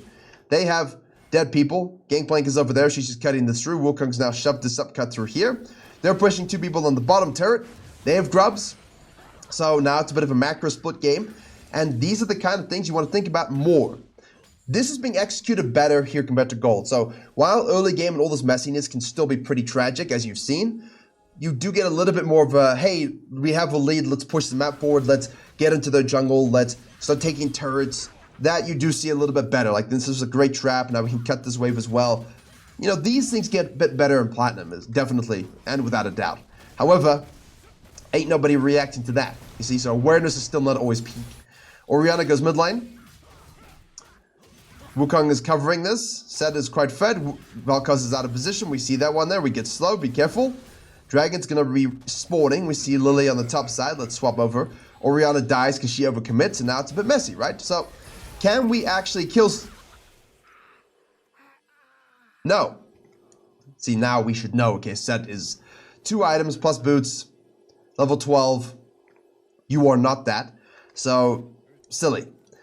If you've already pushed them off, and the map provides you a way to take the Herald, you can feel free to do that, control your camps, etc. But giving yourself away there for no particular reason is not good. And again, Orianna is feeding. Fiora is useless. But you've got a fed bot lane and you're fed. You did not fully punish the Lilia. You did not fully get as much gold and experience as you could have in the early game. So now you don't have as much carry potential as you should. And that's the lesson. Understanding everything we've talked about so far in the video, just bringing it tightly, one thing to the next, right? Clearing, it's a counter jungling, just general practices that are great for junglers here. We're doing Wolves instead of Herald for some particular reason. We know that they're on that Dragon. Let's just do the Herald. Thank you so much. Now we can go aggressive, take this and collapse on this maybe. So again, start thinking a bit more aggressively. Every game. Playing around the winning game states. Don't go back to farm here. Let's look to make plays. You know, Atakan is the thing spawning. Now, Orianna's down here by herself. There's 2 people down here by her. So, if we didn't lose Fiora, we'd be in a great position. Now it's a 3v3, though. You have a 3v3, and you are the 3 fed members. So, we're going to go into the back line there, onto the Misfortune. The flash goes through. We're able to dash again, double knock up, get that kill. Maybe, you know, just are able to do that. There's another one dead because Zyra is being untouched, and she's fed. You see, so this is a great example. All right. Fiora's inting, don't give a shit, right? Our Orianna's inting, she's bottom lane. Don't care because they sent 2. So it's a 3v3, but we are the strongest 3 on our team. We can win this 3v3. And if you can't, what do? You give it up. You poke a little bit, you have a look, otherwise catch wave, push wave, push wave. Go take this one, cut down here, push this wave, take this turret, right? Use your outlets. Use your pressure outlets. And in Platinum, you can start to understand this. Hey, no, we don't win this. Catch, shove, snack, shove, collapse, shove, take this. So even though you lose the Atakan, you get 2 turrets. You're willing to make that trade because you understand it's still meaningful. You don't need to die for things and fiesta for things. Well, it's like we saw in the Silver game, right? Just straight up, who knows what was going on over that Dragon fight and those Atakan fights. So that's how we like to think about it. Now, 7-4-4. We have Fiora pushing 2 top. We do need to push the bottom turret here so we can shadow this. I like this a little bit, actually. Just be careful, obviously. Hit this up. I would have hit it a bit over the grump there, but that's fine. We know that she's there. Everybody's alive. There we go. That's what we want to be careful about, all right? You're doing the probing intelligently with restraint. You want to make sure you can get out. You're not looking to die. You're not looking to overcommit. Why? Because Zyra went back to base. And Lilia wastes her ult on us. She goes too deep, so you're just like, we'll just quickly kill her and turn before the fight develops. We do. Now we can go back onto the Vel'Koz. Be careful here. This Gangplank will start to hurt, and true damage from Vel'Koz also hurts. As always, this guy's top lane. She's pushing mid with the grubs. Let's see. Goodness gracious. Oh my. Anyway. I understand backing to kind of protect the turret. Orianna should have been able to handle that herself, but this is okay. I don't like that she's pushing this by herself, but everybody is back in base, so keep your eyes open. I like that he's shadowing her again. Don't die here, don't get caught. Well done. So he's stepping into it, right? Better flow. He sees where he needs to be to shadow the win condition. He recognizes that he is a win condition with Zyra. So together, 8-4-4, they need to play around each other a lot more. You know, it's not a single player game. Even here, you've got to understand that a lot of times you need someone to play with. Just make the right plays, guys. Look at this. I like this. You don't need to farm right now. There's no camps to farm. Orianna's a little slow. All right, there you go. We should be able to live. There we go. Beautifully done. If we can get this and get out huge. Set. Watch. 3, 1. Lily is the only MIA. There she is on the top side. We don't know that though, so we respect it. Misfortune dies over committing. Lilia, we haven't spoken about her. What is she doing? She stopped playing the game. Whereas Wukong stepped into it. Found the rhythm. Could he farm more? Well, no, because he took his camps off the map. Shadows ADC, makes a pick. No camps to go back to. Cuts through, makes another play, takes a turret. Now goes deep into her territory. Really like this. Activates a Herald as a push and distraction for the free dragon. Like this too. Cut the wave here. Obviously, watch out for being collapsed. You don't want to be collapsed on here by a set or a TP. There we see the TP coming through. You only do this if you're super duper fed. Orianna's gonna die. These two are going here. I would have run and joined them. See, this is where you take the Herald. You cut through. You hit this turret. Now you're with your team. You push up here. Then everyone cuts through this one. If there's a wave or a turret to be taken, you can take that as well. So keep the flow for your macro and all of your jungle pathing. Just a general concept. Because saying, how can I flow from one thing to the next, gank to counter jungling to a gank to an objective, to falling back to my camps, to stealing their camps, to making a pick. This, just having that mentality, stops you waffling as much. Which we saw from the Nocturne, right? Guy was waffling so much in the gold level video. You just want to avoid it, and this is just a good way of mentally framing it. And nice macro so far, right? So we talked more about the macro here, how we stepped up into the Atacan, won that fight. There's no objective now between that Atacan and the Baron, so this is where you've got that quiet moment to push turrets, make picks, snowball your lead with the stats you get, and then you can basically just straight up set up for the next fight, the next Baron. As we've always done in the history of League of Legends, we now have 3 items, absolutely huge and massive. Don't need to do this whatsoever. Go join your team. Go join your team. There's no reason to be here. This is where you lose games. This is where you lose games. Because you're doing Raptors instead of looking to play around your really fed team and just closing the game out. Well, we're going to at least rotate over here. Get the flank off. Nice bonk. Q reset flash there into the R2. There we go. Another one. And over the back line, there's Misfortune. She flashes over the wall. That'll basically seal her fate. Flying hit. Another bonk. Boom! And there's GP. 12-4-4. And this is why you don't only look at KDAs, my friends. Because you see how a game didn't look like this guy was going to be king of the jungle, king of the monkeys. But he did an amazing job in the mid-game, transition out of early game, and just played super well around the Zyra. So, great example of maybe not having the smoothest start, but how we can step into flow in a different way. If he had punished the Lily a bit more, just been a bit more oomphy, and in a better location early, the guy could have had 18, 19, 20 kills, right? So this is a great stepping stone for him. Consistently better execution, play like this, and he will be Emerald. And so will you. Wow. We joined the Emerald game in progress of an invade because that's when the replay started. Again, we don't like this stuff, but as you go Emerald, Diamond into low Master, you're gonna start to get weird-ass level 1 things, especially when it's a Skarner, and no matter how many times I know from this champion, will always be viable. So, one of the Eternal designs. Yeah. Anyway, Elise has been doing very, very well in the support position, not in the jungle position, but in this video, in this portion of our movie. Look at the time, 2 minutes, level 1. This dude managed to get level 2. So let's understand what we're looking at when you want to get out of Emerald into Diamond, all right? What you want to look at is a step up of everything we talked about in Gold and Platinum. Jungle Denial, times it by 10. Jungle Flow, Jungle Tempo Control, times it by 10. Really at understanding the increase in pressure. So we have the coin flip. Again, Elise, if you guys know my content and my philosophy, what should the Elise have done here?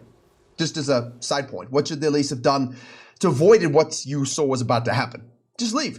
As soon as this is very clearly not going to happen, you're already gone, man. Like, you're already on these camps. You're taking as many camps as you can. You know there's potential invades here. Obviously, bot lane are cheesing, so they do this onto the Ezreal, burn his flash. Now, the Nami and the Skarner, look at this. They know the jungle tempo here. Let's get in this Elise's face. The Elise is being pushed out of her jungle here. Yasuo can't rotate. The bot lane aren't going to rotate unless they overcommit. Unless they overcommit. Hold on. Hold that thought for a second. So everything is going well. What happens here? Does he turn back in? Or does she? Yeah, he turns. See, this is where you don't want to turn back in. Elise is not going to have Cocoon here. She doesn't have Repel. She has no CC.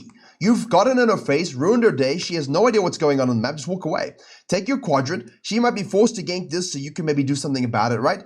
My speaking has turned up as well because now your brain starts to also increase how quickly it processes this information and then also plays around it. Now, I don't like in Emerald that this occurs more often than is really necessary.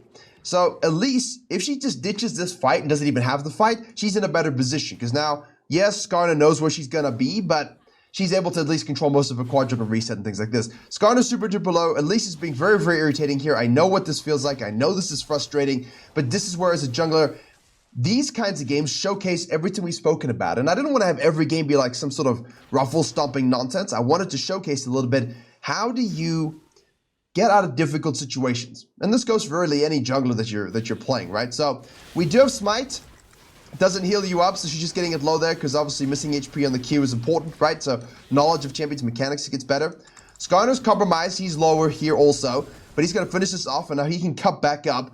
If I were him, I'd look for just doing the scuttle crab here. Just cut into this. You know Elise is over here. You know Elise is most likely going to do the scuttle crab or dive bot lane or something like this. So now keep that pressure up. And again, if you want to get it into Diamond, it's the consistency of this. Most Emerald junglers are easy to beat for high elo junglers because they eventually stop. You know, they're like the guys who upload 3 or 4 YouTube videos and maybe they get some traction. They're like, wow, this is amazing. And then they just stop. It's like, keep going. You got momentum, keep going. Yeah, but I got no 1 million view video. How do you get 1 million view videos? Very few people get them on the first upload. Experts, 0.0001% of videos, of channels. Just go ahead, keep uploading. So here, keep the pressure up, right? Outside in, snack this baby right here. This allows you to potentially look for a gank. It also allows you to wait for the Elise to potentially show down here. And if she does, you get the respawn of her raptors to make her miserable. You also get to take away red to make her miserable. And you can fall back to your side here as well because you did this first into this and fell back. All of these camps respawning that we've spoken about already this movie will be really delayed. So normally we're like for 20, for 45 minutes, right? This is all a minute later, something like that, 50 seconds later. So you don't have to worry about being counter jungled in this moment. You can just keep the pressure on hugely. And that's how I get 2 or 3 level leads every game whenever I had to play in this MMR range.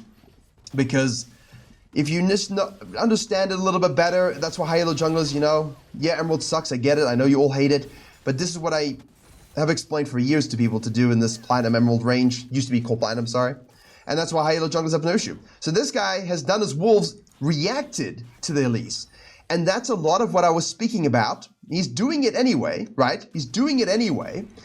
But that's where the Emerald problems, they start to happen.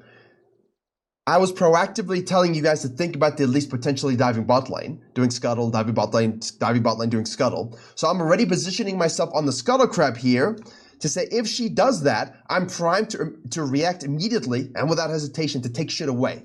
This guy wasn't expecting it, so he just went to wolves. Saw her, was like, oh, yeah, I guess I could take scuttle crab and counter jungle her. He might still get away with it, but it doesn't set up the most dominating jungle pathing if you want to get to Diamond. So here we go. Guy's gonna go ahead. He was gonna gank, but this guy died. I would have, you just keep your F keys on this.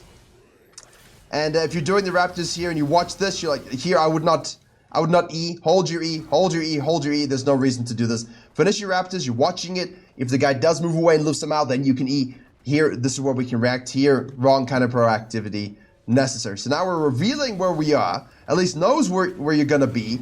You ward up to quickly snack this and get out as fast as possible. Ooh, there we go. Right? We can gank the top lane pre-level 6, which is a turn to me is very, very important, but we know Elise is on the same side. And of course, our top laner is not in a great position. Help us!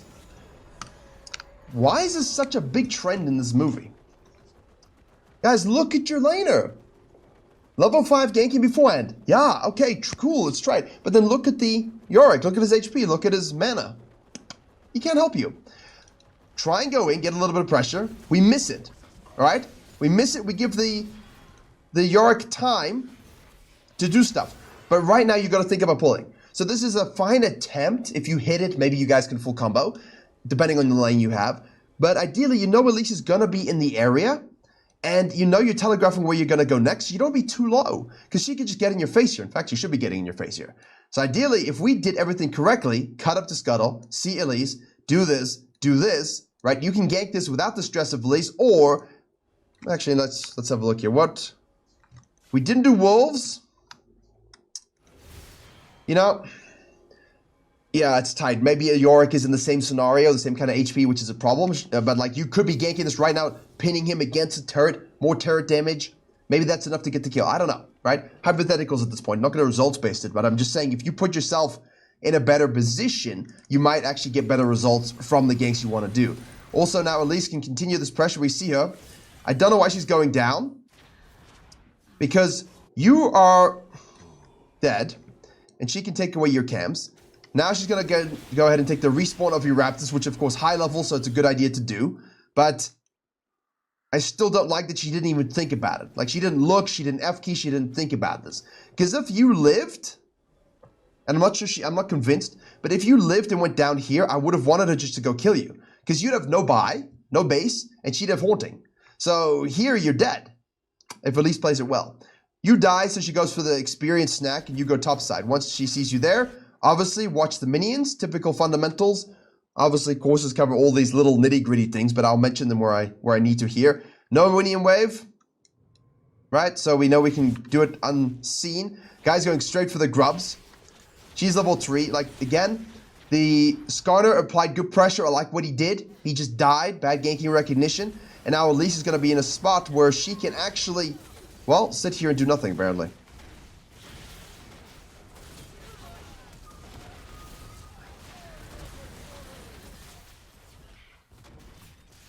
All right. But again, we got the timer there, so do we think about maybe taking the Raptors and the Krugs? We're going to go ahead and gank the Trinamir, whose ult is currently not yet up, so maybe it's enough. Yes, it is. I like that gank, actually. It's much better. If there's no gank and there's good lane pry, you can counter jungle, then gank afterwards. But the guy sees a gankable situation, so does that first. I like it. That's what you got to do as Skarner, all right? But you're seeing Elise taking the high-level camps is the most important thing in bad game states, right? She's behind by a lot. She's level 3. These are level 5 Raptors. They were level 5 Krugs. You snack those babies up. You are now in a position to slingshot your experience, something better junglers are going to start to understand. And through that, now she's able to catch up a little bit, but she's still far behind. She's at least 3-0-0, which is massive, so she has a gold lead. Now it's all about catching up that experience. We see the Galio not tracking, not paying attention. Does get the kill anyway, fake a moment. Plant's got, what's it called? Blasting Cone. Nautilus moves over, Skarner's coming up. Going quite deep there, so high pressure from the blue team. I feel like the blue team are playing with such high pressure, it's going to cost them. Let's see. Cocoon for disengage. Alright. We're fighting here. Samir's coming out of base. Yeshua's coming out of base. Repel, use hold. There's a shield. She will die. Oh, no, she won't. Yes, she will. Whoa, tight. And this is what people are complaining about with the unnecessary skirmishing. But as you can see, and hopefully learn, it's got absolutely piss nothing to do with feats of strength or Atacant. It's got everything to do with human nature. And people have always played like this. Always, always, always, always. So, Skarner out of base. 1-2-2. Elise 3-1-1. Skarner coming straight down. Sees the Samira. What's the lane gank? A beautiful bubble. Should be a dead Samira. Yes, it is. At least he's doing the scuttle crab. I like the straight gank though. You see this? An added wrinkle. We haven't talked a lot about like how does it look when I say do stuff before you sequence and base your playing around sequencing, but don't be afraid to get on the map and have flow. So this guy sees a gank opportunity from the lane gank position, doesn't go camps first and then gank. He says, right, at least should be down here. We got vision. Let me go ahead and gank this first, shove this and punish this first, and then I can fall back to my camps afterwards, right? So that's another way to think about it. At least it's obviously going to rotate here. Nice save.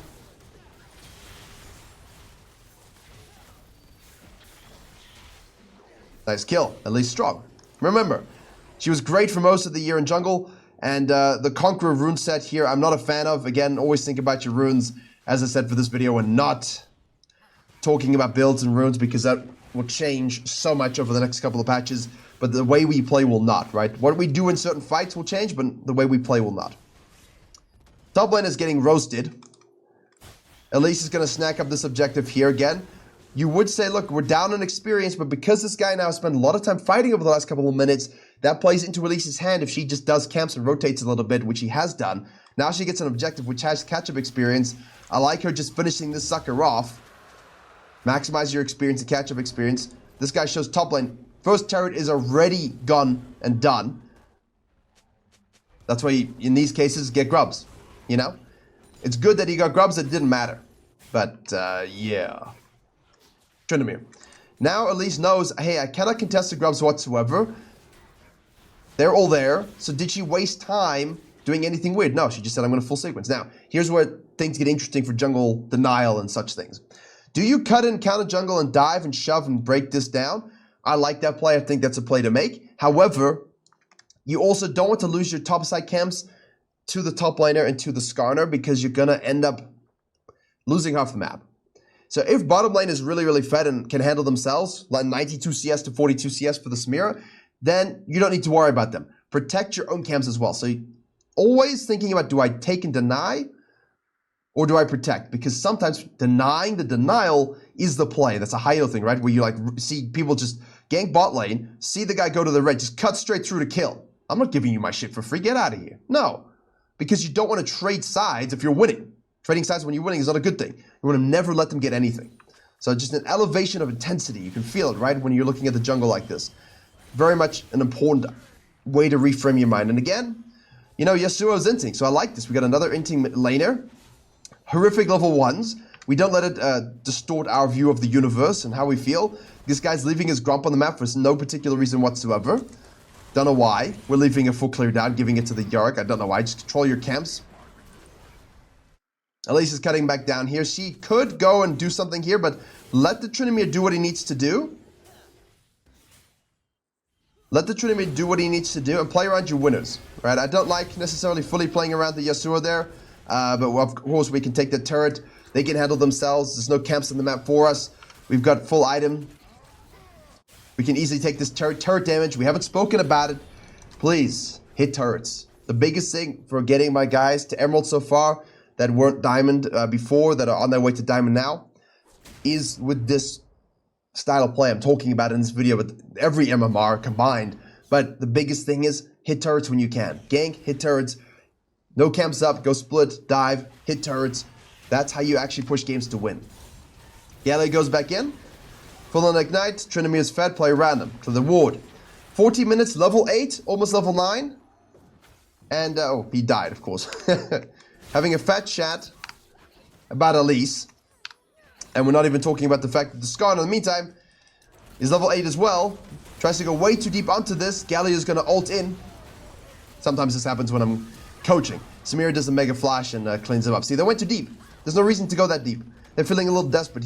But level 8 as well, right? Level 8 as well. So there you go. Do not lose awareness like that in-game. When you speak into a camera, you can do. Now, level 8 to level 8.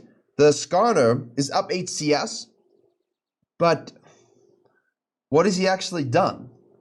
And I could tell early on he had that level 1 pressure.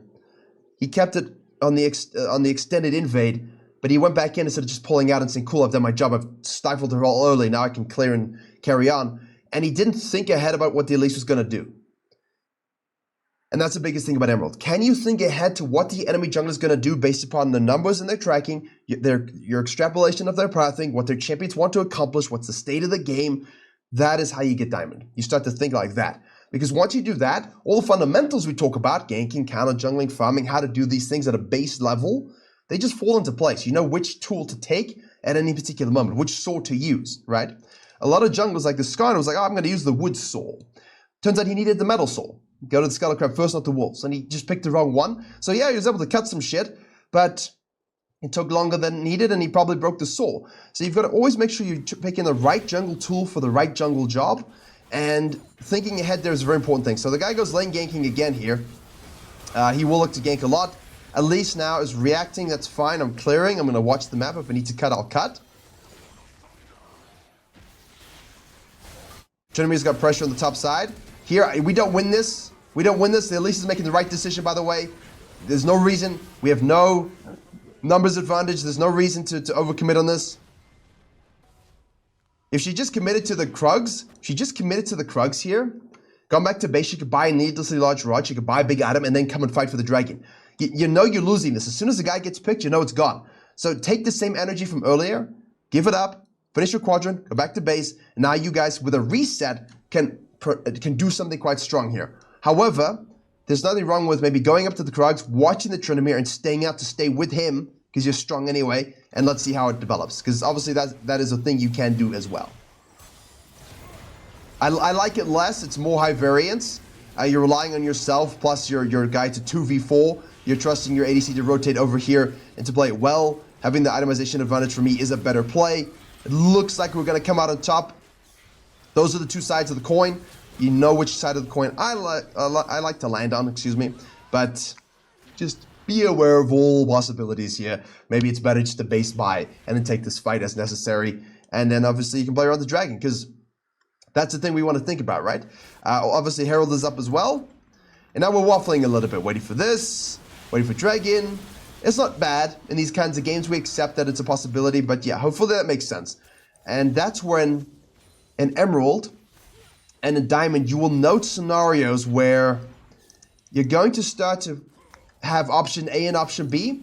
And it's not like option A is terrible and option B is amazing. Sometimes both are amazing options. They're just different philosophies and offer different pros and different cons.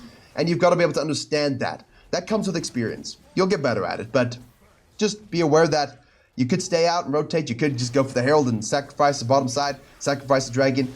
Or you can rotate with your guy in 2v4 because you know you're PvP strong. So it does require nuanced understanding. Now, we have gone back to base. We're going to go into the Rift Maker or the Blood Mail. We'll see what she decides to go with. Probably the Blood Mail. She should do that. I like that item. A lot. A lot.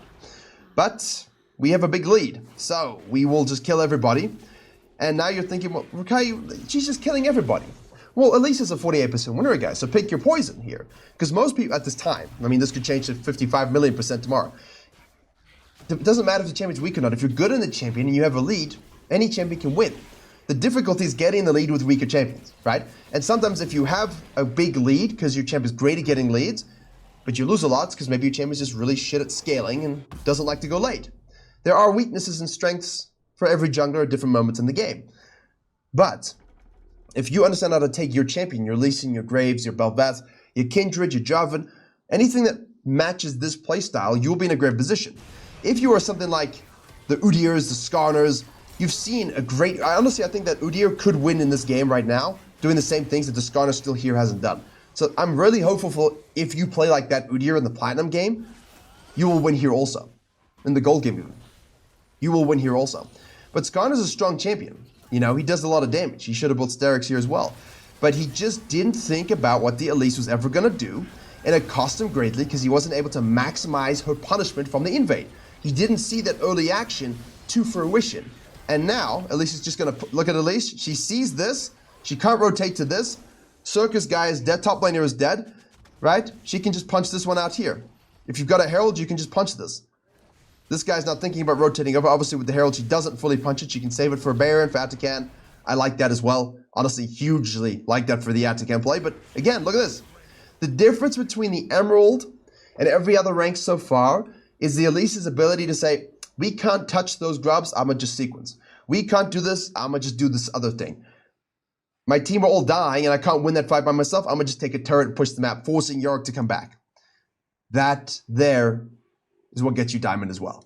Does it make sense? I hope that makes sense. I hope this is one I go quickly on, because in Emerald you gotta start to think quicker. If you are thinking too slowly, none of this in-game matters.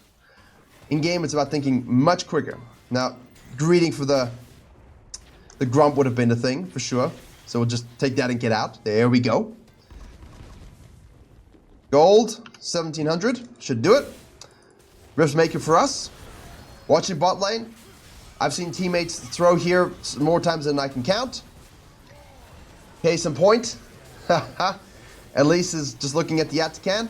And this is the difference between bad junglers and good junglers as well. You don't need to go die with your team. You should also be with your team when you need to be with your team. So we've looked at that a lot. Like, all right, let me be here. Win condition. We saw that one with the Zyra. When the Zyra was a win condition, we just played around it. It was beautiful. And now here as well.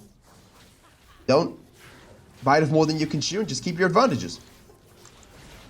Skarner just didn't think enough about what Elise wanted to do, and it caused him to lose. So here now, like this takes too long. We might have to give this.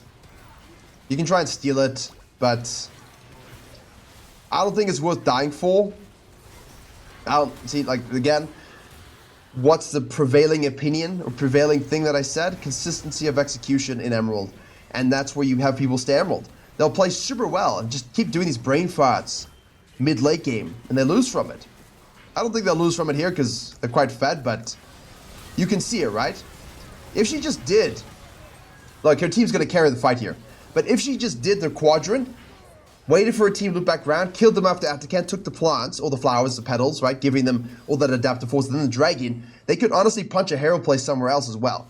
So it's really something that, coin flip, right? Coin flip, because of the Elise making that decision. We don't like it, but she'll come out of base now. They're going to greed for this and stay for this. She's going to activate the Herald, a little bit silly. Misclick most likely. Get the kill here, and this is where you're like, well, you see a lot of fighting in this range, in this MMR range, yeah. But you've seen a great example of Elise when not to fight, when to fight, and when to make a boo-boo to fight. So it's got a nice coverage this game. Waste of a Herald, though. Counter jungling. Taunt. It's a lot of damage, Galio.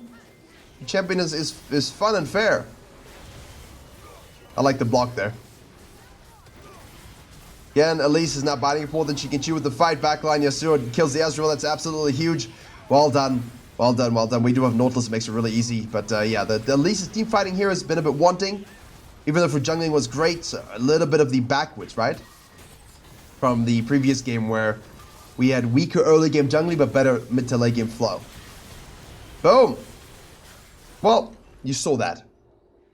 Season 9 master player, actually, so probably washed.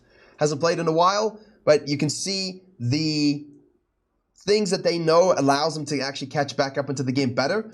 And great metric, actually. I didn't know that, but great metric to showcase you, hey, an Emerald, someone who has been master but is currently an Emerald player, don't get it wrong, currently an Emerald player, 100%.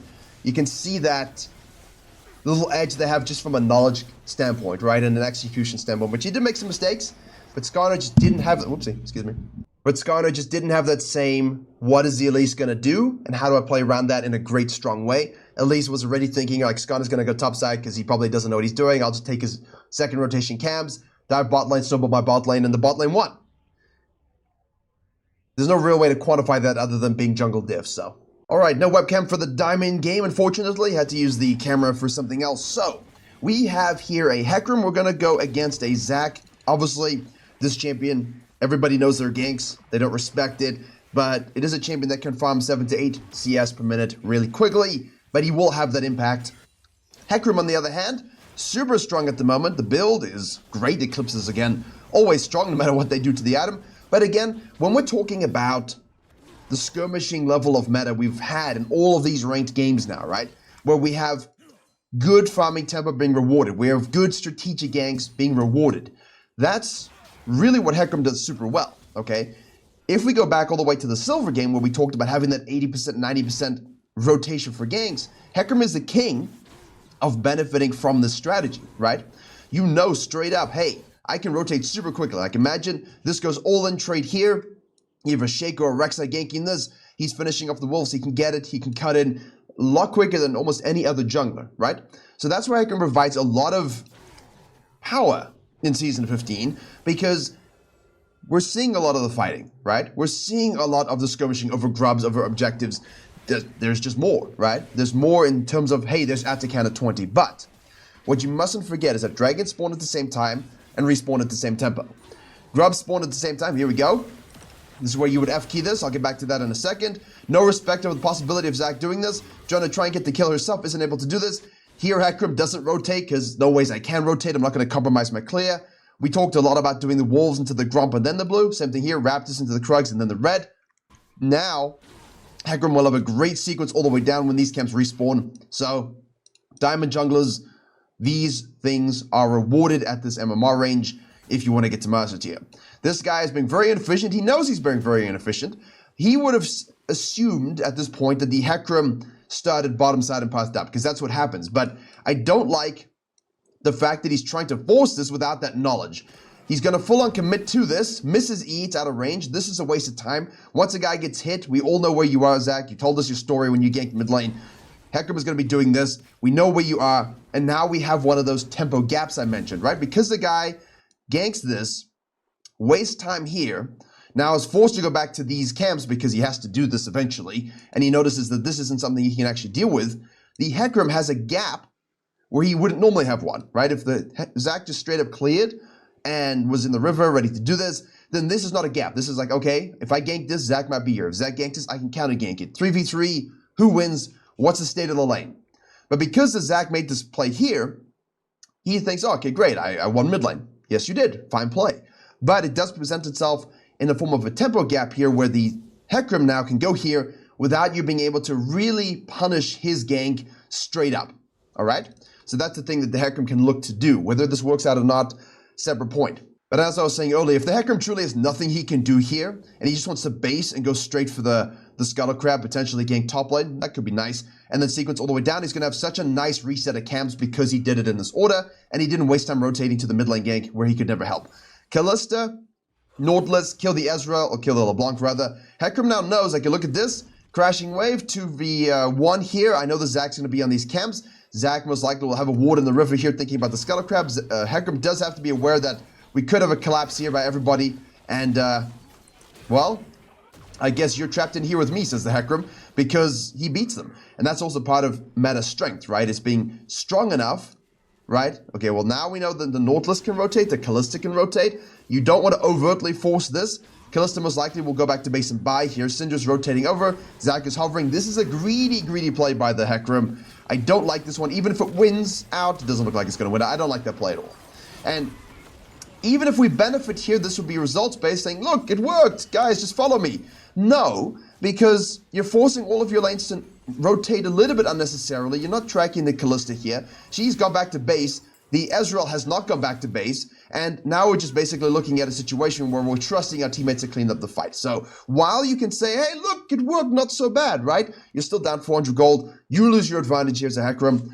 The fact that the Zac would have, and this is why you got to think a little differently sometimes, the fact that the Zac would now be stuck on this and this is good for me if I'm the Hecarim. You've lost the Scuttle Crab, all right? So cut across in the back line here, out of vision, snack this Scuttle Crab. This guy's going to be busy here. These will respawn again if we go by regular tempos. If he goes red, Krugs, Raptors, 420-ish, 435, 440-ish. If this guy actually does any sort of repeat gank or loop, you want to be kind of positioned to get deep vision, all right, and potentially counter jungle. Now, if this were a champion that did a Raptors start like a Kayn, Raptors, Krugs, red, and then gank mid lane and then did this, well, hey, same thing as an earlier video, earlier game in this video. Take this, snack this, potentially snack this as well, gank this, or just fall back and control this quadrant, back to base. It's a long stretch, it's an extended sequence, but enemy jungle screwed. So don't feel like you need to cash your advantage by being brute force gladiator, yeah? Because You're trusting your team to rotate here, which, as we know, although they don't always do, you don't actually get anything here other than, you don't even get the assist there on the Syndra, right? Philster rotates over, you get 1 assist. And you're kind of swinging the coin flip a little bit, which we don't want to do. So think about that a little bit. Focus on your sequencing. Now, of course, all these camps are up. Zach most likely will want to protect, right? He wants to deny the denial. He knows Hecarim's going to look for this. So he protects. He has pressure because Syndra is in a position of advantage because he ganked that lane. Hecarim's forced to give it up. This is what I was talking about in the Emerald game, right? Denial of the denial. Yeah, I haven't gone back to base if I'm Zach, but I actually want to prevent him taking my shit for free, especially reset camps at a higher level. And that's why I would have preferred the Hecarim to look to do this on spawn point while the Zach's busy doing other things. He's distracted by this. I get this. He shows up here nothing. Or maybe at least Kha'Zix. And again, I don't know how that will play out. Depends on your matchup and your overall timers, but the idea is to think about that, right? Now, we're going to go for this gank here. We haven't based, well, sorry, we have based because we died. Ideally, we wouldn't have based yet, but there we go. Zach will be able to rotate. We see him on the mini-map there, crossing the scuttle. Bloom, will he try and do something? He has not based yet, and he has no passive. So for him, it would be a little bit risky to overtly force this. And he's trying to hold the wave a little bit. And we're just going to make sure this crashes. Obviously, Pantheon has no TP. What? Why? So, again, don't be silly if you're Zach in this situation. Don't overcommit for this. Like, why flash for this? You don't have enough damage for that. It's a level 5, almost level 6 Renekton. Diamond junglers often do these things, and then they're like, but laners, why are you inting? Hecarim ganked the lane. Hecarim gave the shadow to the Renekton, and the Zach gave the Renekton the level 6 level up and a huge base. So, you know, you got to think about those things when you make those decisions. Better just to do your Kha'Zix reset. Aurelia is disrespecting the Zach, gets ganked off, unlucky. That's fine. All right, that's fine. Nice action from the Zach. Hecarim comes out of base now. You're noticing again when I'm talking about all of the skirmishing that we're seeing. It doesn't only happen over these objectives. You're seeing it happen over lanes. People are delaying their second sequences, and for Season 15, don't. Focus on your 6 just as much as you always did. Focus on your sequence just as much as you always did. The Hecarim here made this silly aggressive play. Diamond level play. Silly. Didn't track the Kalista, trusted his teammates to show up, didn't exactly help anybody.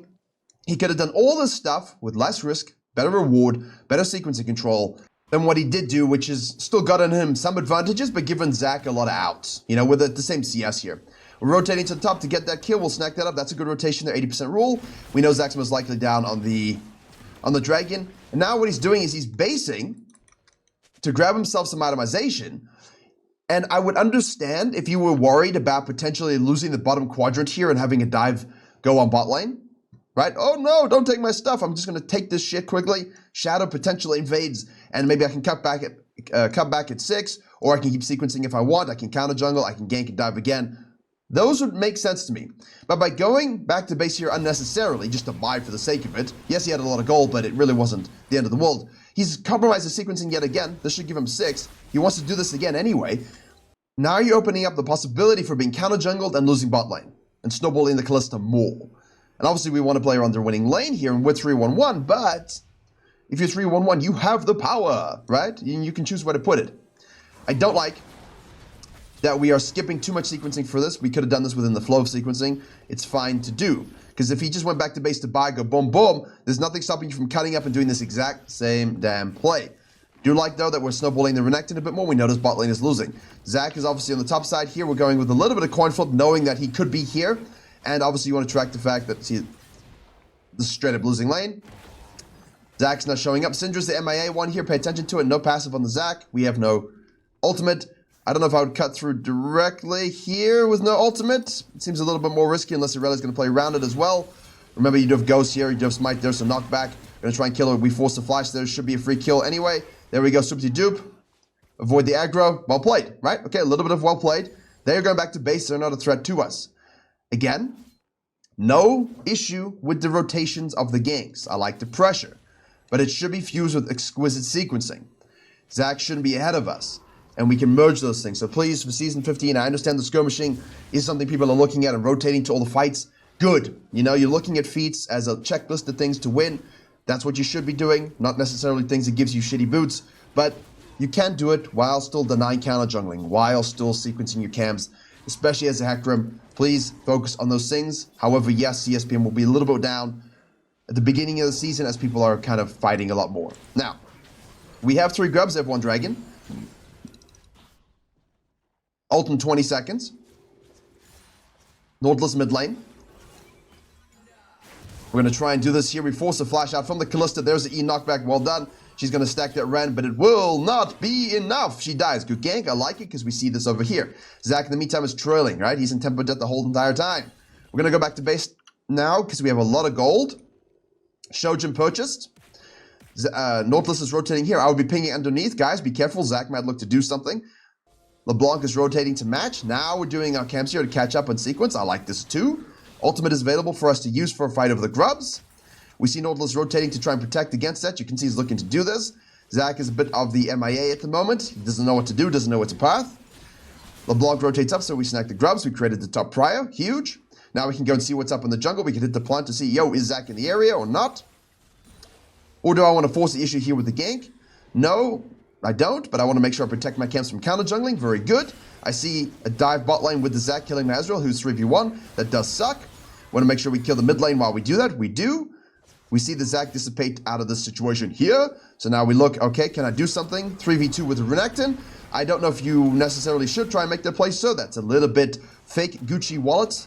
Really not a good play there by the Renekton. But we could shadow this one. Hit this turret with our team instead. Don't even begin to rotate here. Waiting for the LeBlanc to show up. Again, can we 3v2? Not always the right decision. We do have ult available. Zach could still be in the area in the bush. That's something you have to track. And I think great job by the Zach kind of waiting around here for this potential play. Excellent CC, but Helicopter Man has the power. And that's why we like to play this way with strong experience, strong gold income. It just makes you a force. And as I said earlier in this movie marathon of different MMRs, if you have a big enough lead and you've got a losing lane, you can offset it, right? Oh no, Kalista's so fed and there's only 2 of us. Doesn't matter. You're fed. 2 levels up. You control. You are the god, right? So use your power appropriately. This was a great example of, I don't agree with every direction he went. Like, this was a silly death. I feel like we could have controlled our camps a little better before this dive, but I liked it. I liked the counter jungling. I liked the drive-through. I liked the protection. I liked everything else, right? So those are subtle improvements, subtle things just to be aware of as you keep playing the game and climbing up all the way to Master Tier, right? Just to keep that advantage. But everything else was really, really well done. 9-1-1, right? We got the 3 objectives. Well, Aurelia dies to the Zac. We're focusing on the Hecarim, obviously. We take this one. No passive for him. We can run in. Haha, interrupt. LeBlanc. Don't overcommit, please. There's the Pantheon rotating down. Always got to keep track of those things. And the Nautilus is rotating underneath, so don't walk into him unless you get bad awareness, which looks like we might do. And we want to just try and get out of here alive. Don't give away any shutdowns. Good, right? We are fed. And you can see here, even if you play around the Renekton, you might not be able to save him from himself, which is why I like a bit more of a balanced approach where can I offset the Kallista's advantage earlier? I didn't like that we hyper-focused on this lane instead of saying, hey, I'm strong enough to maybe do something and actually shut down the Kallista earlier. So just like open questions, right, to think about when you're in the middle of your games. But how then, in Season 15 at 14 minutes, what do we say? 6,000 gold, level 10. We're almost level 11, and we have 7,800 gold. Notice the difference in each MMR. Silver, gold, platinum, emerald, diamond. How the winning jungler had more and more gold at 14. That's why that's my metric as a baseline, right? Even in high elo, if you're a low econ jungler, just a regular jungler, you still have 6,000, 6,500. But rarely will you see many junglers who are carrying games have less than that, right? This is the amount you want as a baseline to say, look, I'm in control of this game. This guy's got 7-8. Zach is 6-1. Zach is losing in a 6-1 because he still sequenced reasonably well. He still had some decent ganks and disrespected lanes, which is, you know, everyone's pushing down to a Zach. I mean, it's going to happen. You can't control that as Hecarim, but it's fine. We are in control of ourselves, of turrets, and of objectives. So Ezreal's going to go to the mid lane. Here's Nautilus. 2 people here going on the Syndra. Now we're focusing on the camps a little bit. One could argue maybe is this too much. Handle that business, nice. Okay, just want to jump in on here. If you're looking at the minimap here, we have the Herald timer going off. It's wonky, it's broken, it's at 60 minutes. If this were 60 minutes and we just hit level 11, say it's a slower game, cut back up here and look for this fight because you're 11. You're not going to base. You got your second rank in your second point in your ultimate. These camps, sure, they will help you, but if you're strong enough with 2 top, 1 mid, we should look to do this, especially if you got someone with TP in the bottom side. So this is an objective fight we could look to have, but because it's 1444, we can just pass down, snack up our camps. All right, shadow the bot line here. LeBlanc is doing that as well. Nice chains. Be wary here of overcommittals. That's a very aggressive ultimate. We're not maximizing that spell. We do separate them up nicely though. Zach's coming back in. There's the Kalista ult. And now we're dead. You see what I mean? Overcommitment on a fed Kalista team because we just weren't patient enough. And this happens big time in Diamond. They sequence down here. It's like, all right, let's go, let's fist. No, the goal is for us to hit this turret. If we see everybody, we look to make a pick if we can. If not, we back away, right? We had golden pocket. We can base, buy, and reset up on the top side for this Herald. There's no reason to overcommit here lunging with your ultimate. And this is something that affects low elo, gold, platinum, and emerald. People get way too aggressive with their advantage and they throw it. Now they're blaming their team. No, don't blame your team. You are the reason that fight was lost if you're the Hecarim. And now everyone's been picked off one at a time. You're going to snack this way, which is all you can really do. Rotate afterwards. Kill the Kalista. Renekton's following up underneath. There's a Pantheon. No passive on the Zac if we can get the kill there, which we can. There's Syndra, so be careful of avoiding Scout of the Week.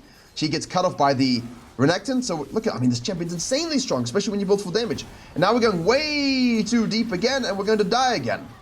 You see? Why? And this is why a lot of Diamond players don't get Master. This is why a lot of you never get to Diamond. You get fed because you have good systems. You make a few mistakes, but nothing to cost you the game in the early game. You're really fed. Your team are not that great.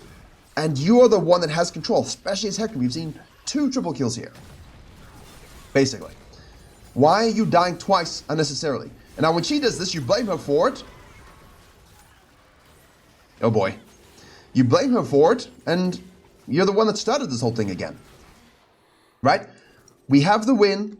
Take the win, take the Herald, push the wave up here, don't activate it, take these camps, sequence down here, reset, go fight for the dragon, punch a Herald as a base, as a distraction if you want to, force a great fight here where you can actually do what you just did again, right? And because you get that dragon, you got 2, because you activated the Herald that's pushing over the bottom lane, and now you can use all of that macro pressure to set up for 20-minute attack again, and pick up your rose petals. But no, we try and dive, we get greedy, it's unnecessary, you don't need it, you won the fight. And those 2 kinds of throws are the biggest throws we see in Diamond. Players who have a somewhat decent understanding of jungle, but then they don't understand restraint. As we watch this fight here, Pantheon strong champion. They don't understand restraint. And now the whole map is pushed in a weird position because you're dead on it. So you can blame your team, be like, well, why are you guys out of position? You're the mistake that happened.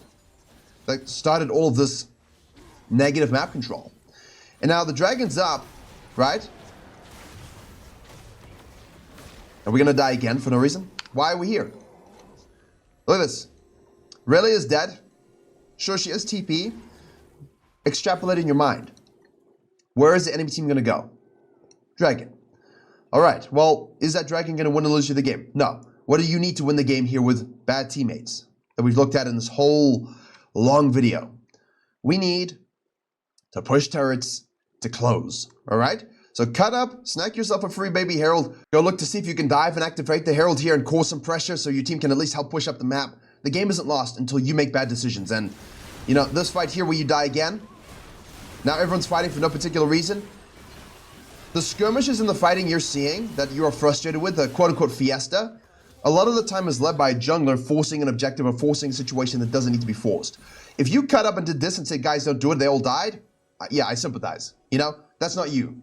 That's not on you. But if you're the first to die here, the first to die here, the first to die here, twice in this area of the map, you're first to die here. 4 deaths. All 4 of your deaths as Hecarim are completely avoidable, which could have been time spent taking camps away, pushing waves up, taking a Herald, punching into the inhib, pushing this turret up, taking these camps away, just sequencing. That makes you even stronger. And the reason why we're having all of these fights is because people are getting too obsessed over a second dragon. Focus on the shit that matters. Taking the Nexus. What allows me to do that? Do I need that Ocean Dragon to actually win a fight? No. Do I really want to give it to them for free? No, really, but if you don't have a choice, you don't have a choice. Take the objective you can get to create a map state where you can easily get the Atakan, especially if it's voracious and you can use it to be a bit of a silly billy and push into the team and die without actually dying. Now you're doing this, and there's going to be a straight up fight over this, right? Over the Herald, there's going to be a straight up fight. Over the Atakan, there's going to be a straight up fight. You're wasting all of your econ and your resources on that Herald. You go way too deep yet again. Irelia does not have TP, so why are we overforcing on this one? Just like in the Emerald game, Diamond sometimes is Emerald with prettier mechanics or better early game, but the same decisions happen. You're forcing this, you're looking at this, no TP down bot. She's strong, you kind of need her in the fight. Just cut up, stop pushing. Which is why I told you, if you could cut up and take the Herald before Atakan, and now it looked like you guys could not fight Atakan, hypothetically, you have the Herald to go here and punch it.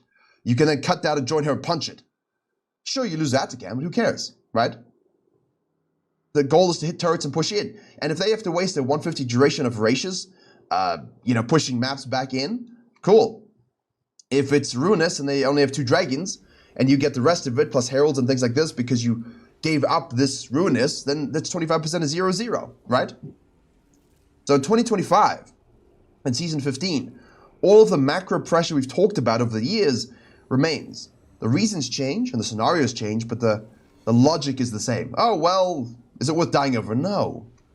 Punch, try and create pressure, make sure that if it's a Ruinous, they don't get to use it on any objective except for the 2 dragons they already have, right? 1 step back, 2 step forwards. Except the Hecarim here, you can see he's really fed. His mechanics are a little bit off in these fights. Target selection is poor. He's not looking at the CC correctly. He's getting blown up because his build is super, super squishy. He's not tracking the TPs. And again, I don't care at all if your team even wins this fight. You shouldn't be in that situation. So now you give them the Herald, all right?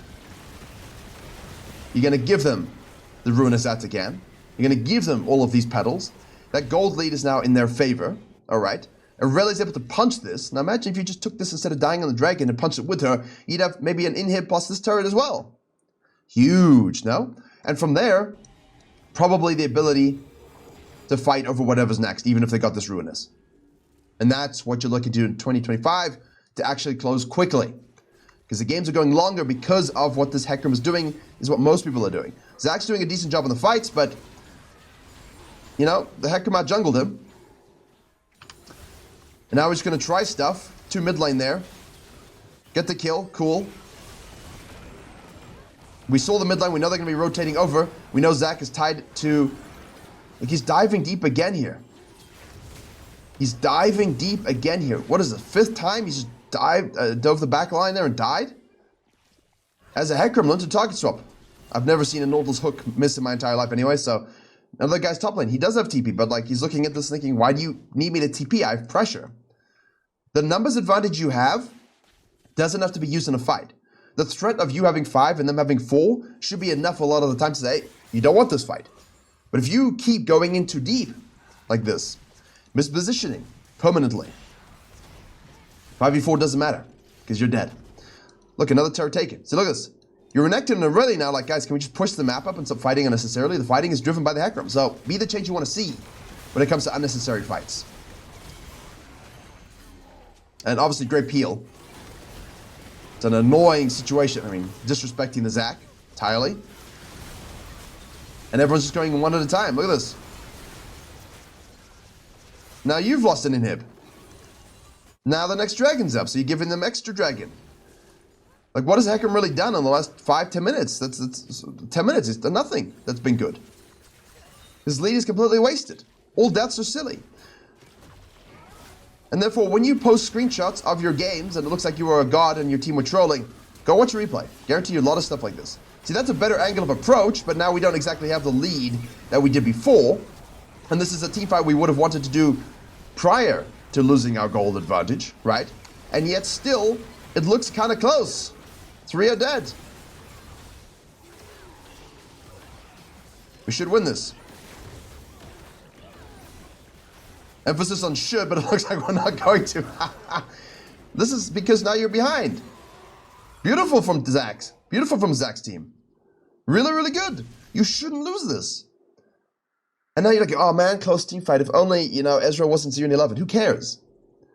We don't talk about those kind of players because if they actually straight up int to the point that you can't carry the game, you're never going to win anyway. You accept it, right? That sucks. I'm sorry. Happens. Except that 20% of the games you play, you're going to lose. Just because of a troll, a bad player, matchmaking, you know, it's a rainy night in Stoke on a Tuesday, whatever, right? You're just going to lose. But this game was not one of those games. We had so much control, and we just didn't use our advantage to hit turrets properly, push them out properly, deny objectives, deny the Zac the ability to actually team fight. Instead, we ran into them. And now, they're just going to set up for the Baron, take the Baron, and now you're on the back foot.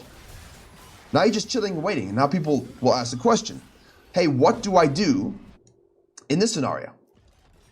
Well, that's the wrong question, detective. That's from iRobot. The question is, how do I prevent myself getting to this position in the first place? And if you're the red team, this is exactly what you do. They force fights that they can't win. You win those fights. Great peel, great target selection. You snag the objectives that they give you for free, and then you slowly siege them. Take the inhib, take the Baron with that, punch this one down here. There you go, done. You guys are going way too deep with the squishy build. You need to go with the more squishy build, so.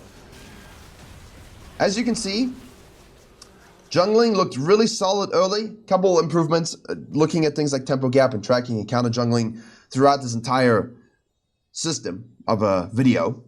But as we jump into the next thing here, just a little bit of a early game discussion about Season 15, what we're looking for different MMRs and different champion styles, some mistakes from a coaching class in the private Discord. As always, this is more casual with people we talk to all the time, so language will be more aggressive, and our jokes will be more about, you know, we'll be making fun of each other a little bit more, but either way, the knowledge here is really good just to get acclimated with Season 15's early game and understanding what we're kind of looking to do. Those things will, of course, change. I will be updating all of the stuff that needs to be changed over the next few months with different videos, but for now, this class will add an extra game plan understanding and mistake-driven look at how to jungle in Season 15, along with all of the coaching for each MMR that you've had so far. Enjoy. Alright, so early game overview. We'll get it done for you, sir, so you can go to sleep. And then I'll just keep streaming the other ones, because I know like some guys' work schedules shifted a little bit, so they're going to be watching the recording. I was actually just going to do the recording because I know they weren't going to be here, but I saw you waiting, so I quickly set everything up. Alright. Early game overview. Obviously, I just mentioned the Zyra runes are terrible. I don't really know what the hell Ghost Nocturne is meant to be. Is this kind of some new technology from the Abyss? It sounds awful.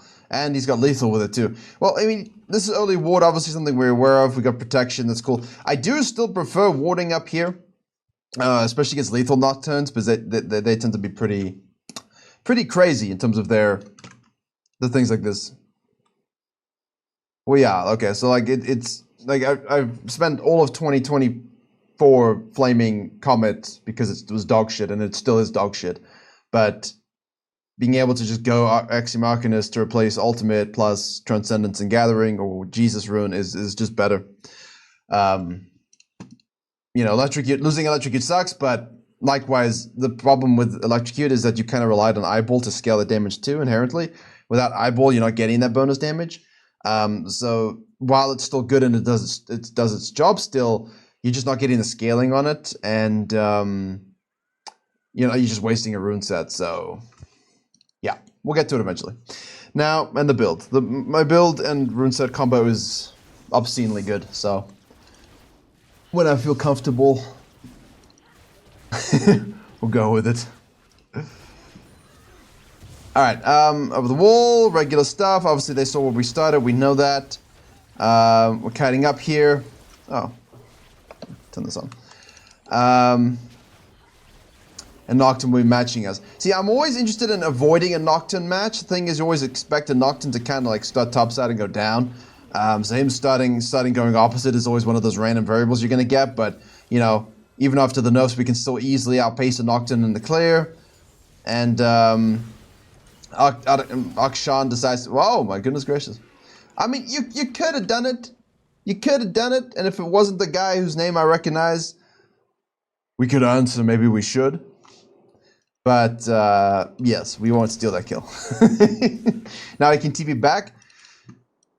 Take him 14 years, but he'll TP back. So Nocturne will show up here, like, he's just super slow. The Nocturne here with the Ghost, he's just super out of position. No need to smite this, because immediately my mindset goes, you know, nothing's changed in terms of our progression reads. So if I see, all right, you know, yeah, can I counter gank this to deal with this? Sure. But what I'm more interested in is really snowballing the Draven, getting the Zillion ahead, getting Malzahar ahead, Science Teacher ahead. You know, Ornn will be useful. Ornn hates this matchup anyway, straight up. So, like, if I'm against a Mordekaiser, I often just want you to leave me alone. Sure, you can come and help me a little bit, but don't, like, I'd prefer you just get everybody else really far ahead and then send a goon squad to help me on later in the game. So here we know Nocturne's a little bit like, where is this guy? Like, is he down here now? Is he up here now? I haven't seen any movement. Surely by 337, you'd see some kind of movement down here for the gank, right? Can you get equal fast clear from blue start? Yeah. I mean, you can reverse clearing time for Scuttle still with like buffer, so really the speed is irrelevant. It's just about where do I want to go, why do I want to go, and what do I want to do when I get there. You're not overtly concerning yourself with like, I need to be 1 second faster. No. Like, if you want to path and gank bot lane, path and gank bot lane. Point I'm making is push the Scuttle Crab down, don't smite it. If he shows up, smite it. Otherwise, just keep pushing crossover here. Or just run straight across and say, hee, and then take this one. And then maybe this is still a gankable scenario. 99%, you and I both know. You can always look back around, and there should be a gankable scenario. And then what would have happened is you've just given up the Ornn for dead, in a winning lane anyway for the Mordekaiser, ganked mid, double scuttled Nocturne, maybe deep warded, and ganked bot lane. And of course, if you do that efficiently, you're looking at an ability to stay out to do the Krugs and the Raptors, which I always like to do to prevent counter juggling, and now you can base. And then you can go topside and handle your business, right? Or if this is all doomed, path down. So the smite here is fine, but we know Nocturne should, in theory, show up somewhere. The fact that he hasn't shown up bot lane for me is a big red flag. You know, 330, Scuttle should be dead. He obviously should have looked to gank bot lane. He should have walked through that wood, he didn't. My mind isn't on top lane at all. Even if the Nocturne were bottom side here, I would still take this, move up, hit the plant to get some vision. I have a trinket here, slap the trinket in the bush, right? And then you can go back to base. Like, I'm still going to set up for the next phase. And this allows you to hover mid lane. If the Akshan shows up and you want a 2v2 or counter gank it, I just don't really feel... Top lane's a great gank here. You can definitely do a lot. But at this point, I'm still thinking about the Nocturne, because Nocturne's like our #1 counter, right? Like, Nocturne versus Zyra is just tragic in depression. We hate this champion. We hate facing this champion. It's awful. So I just want to make sure if I can get leads and temp on him, I kind of use that to sacrifice the lane sometimes. Obviously, Ornn goes in there. Like, this is just... Yes, it's more quote-unquote a fighting meta, but we're not interested in quote-unquote fighting. We still want to do what we do. It's just in our downtime and our reactions and rotations, we want to think a little differently. So... there you go. So, like, we're just avoiding this. Instead, you could have done this, hit this, ganked, oh, hello, ganked this, taking this again, all while this guy's going super slow. And you're like, well, I don't know what he's doing, but that's not your problem. So just a little something to think about in terms of, like, the map control sequence there. Nocturne decides, you know what, it isn't Christmas, but he didn't get you anything. So Akshan's like, you know, I didn't get you something for New Year's Eve, let me help you as well. You're going to kite down here and snack this baby up. Put that ward there, yep, huge, and we can take that. We keep an eye on this. We can stay out here 100% to kind of control the flow. But in this particular case, I'm not interested at all in really overtly fighting, because Nocturne has long swords. You know, you haven't based. But then I would press tab and I would see, okay, bot lane is pinging me. Bot lane hasn't based. Their bot lane hasn't based. The only dude here with an advantage is Nocturne. Everyone else is square. So to a degree, you can ask yourself, do we match up raw?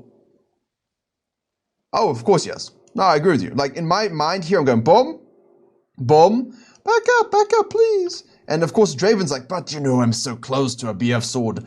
They always think like that. Here is definitely where I would think of, for sure. As I don't think it's not like, were you dumb? I just think it's stubbornness, right? Who am I playing against? Okay, watch him. Watch him. Move. Move. Right? You don't have smite anyway, so you can't even do this over the wall. Once you see him move down here in your F key, it's less about your bot lane pinging you. It's like, uh-oh. And then you want to do the counter gank. So I did a similar thing as well with Zyra. I was in a lane, and I did my gank, and I'm like, all right, I'm piecing out. I've got 1 second left on my base, and I canceled because I saw the mid laner move through, and I saw the mid laner move across a ward I placed here to stop against an earlier invade, so I had residual vision. And I said, oh shit, I just canceled my base. He showed up. We didn't kill anybody, but we just I counter ganked him. My ADC lived, basically same HP, and we just walked back. You know, it was worth not giving the free kill. For me, it's like, okay, this dude is going to go boom, boom, boom, boom, right? He's going to sequence all the way up again. If he's moving down here and you're level 5, like that is an advantage you have over him. Jinx cannot get involved whatsoever. So I think a little bit of F key would have been good here because you see him move down, you see the nature of the HP. Draven clearly wants to shove this to get the hell out. As soon as you saw this guy dip down and not up to Raptors, we're leaving the Krugs and we're cutting up and we're just positioning to counter gank this nicely. Now, should they die to this? No, they really, really shouldn't. But if you were here and you chuck out an E, who wins? You. Because a Nocturne will be cut off. Jinx will be afraid. And if Jinx, oh my God, like, you have electric in anyway. If Jinx decides to really commit here and they decide to do this regardless, you know, I'm not even thinking about these guys. I'm like, well, I'm just going to flash, QW the auto attack, electric, you proc kill the Jinx, be like, thanks, guys. Appreciate you. Lovely. But most likely, you show up, you hit the root, the Nocturne's got to walk all the way back up to here. And all you got to do is go boom, boom, base. He's going to keep going. He's going to show up here. And you can just run straight out and contest and fight and kill and gank this and do this, whatever you need to do, right? Well, I mean, you have the tempo advantage. But of course, tempo advantage is not farming. Tempo is everything. Now, you're going to lose a little bit of tempo if he gets these kills. You see? Like for me, it's like extrapolation and reaction. So this meta is important to fight and such, but intelligently. So here, if he goes up and waffles and you go sit in the bush, that's dumb. I'll farm as long as he's not showing what he wants to do. As soon as he shows what he wants to do, I'm like, all right, I can react to that. If you're already here pathing up and you're like, you had 4,000 million in pocket, like, yeah, of course, I'm not going to rotate to that. Guys, you got to back off. I'm basing such as life. But because we were literally right positioned to counter gank it, we should have. Not because our bot lane pinged us, but because we F-keyed, saw where the Nocturne was going, and knew we had that advantage. Now you're staying out way too long. You see, there's no reason to stay out now. Now you've revealed your hand. We want it to be unknown at this point. That's a big thing for us. You have shown too much now what you're doing and where you're going to go next versus, where's Zyra? What's Zyra doing? I don't know. Yeah? And that's where we want to cook. Because now, Nocturne can cut it for grubs. You have 6, for sure you can go fighting, but at this point, right, this becomes astronomically useless. And sure, you get the benefit of like having a nice, tightly stitched sequence, but at this point, no.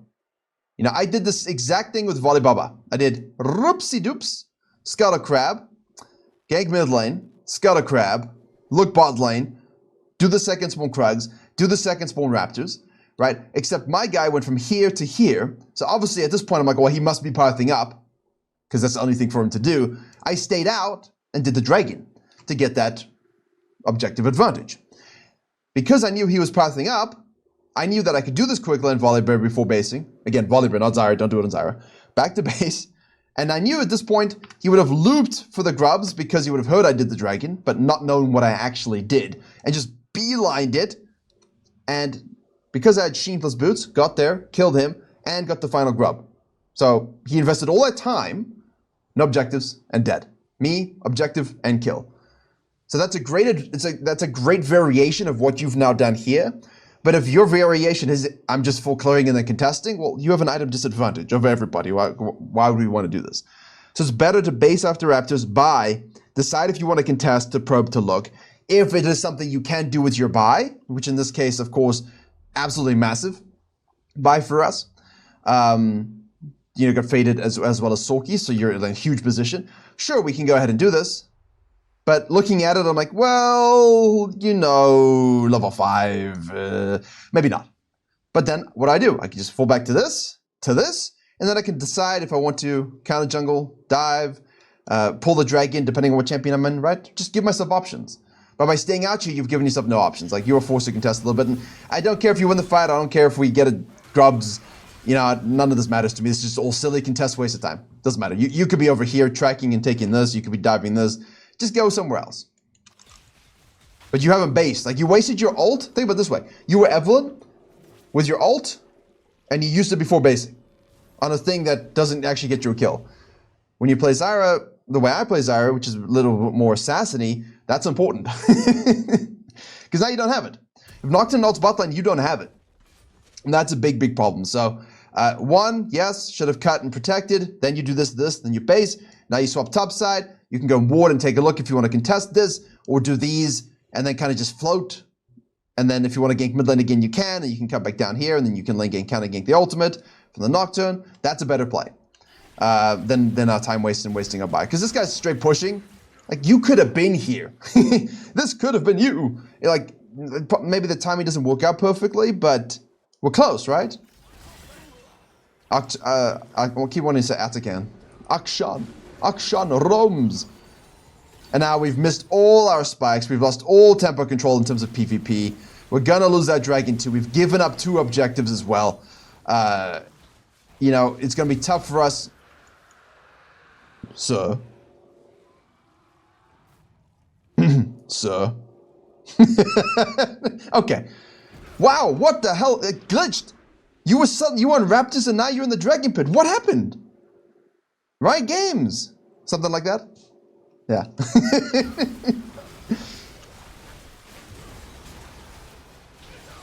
And now you're like, Zillion, I love you. Have my child. Zillion, I will pay for your future. You're lucky Zillion was there. Let me tell you that much. Now, of course, things to focus on here is fundamental jungling hasn't changed, right? I wouldn't be tilted. I mean, the tilt is at yourself, really. So, I mean, I'm okay with that. If I'm frustrated at myself, I'm okay. I just want to be frustrated at my team for being useless. The lack of continued pressure here is really what hurt you. And it just, you overstayed your base. Now, this is gone in my brain. It's gone. You know, again, you don't need feats of strength. And from next patch, it'll be 3 kills, not first blood. Again, don't give a shit. Because you just got to jungle the best way to jungle. It's not something worth dying for. And in that situation, you got a blue, you can hold mid lane, you can start to hit this rose petal. Look at this one. This one's nicely nip and tucked against the wall. Go and steal his red. Can we gank this guy maybe? Probably not, but like, can I at least chunk him? Are there camps to steal? Can I just go do anything else than die for the dragon? Now, obviously, your bot lane do rotate over to help you.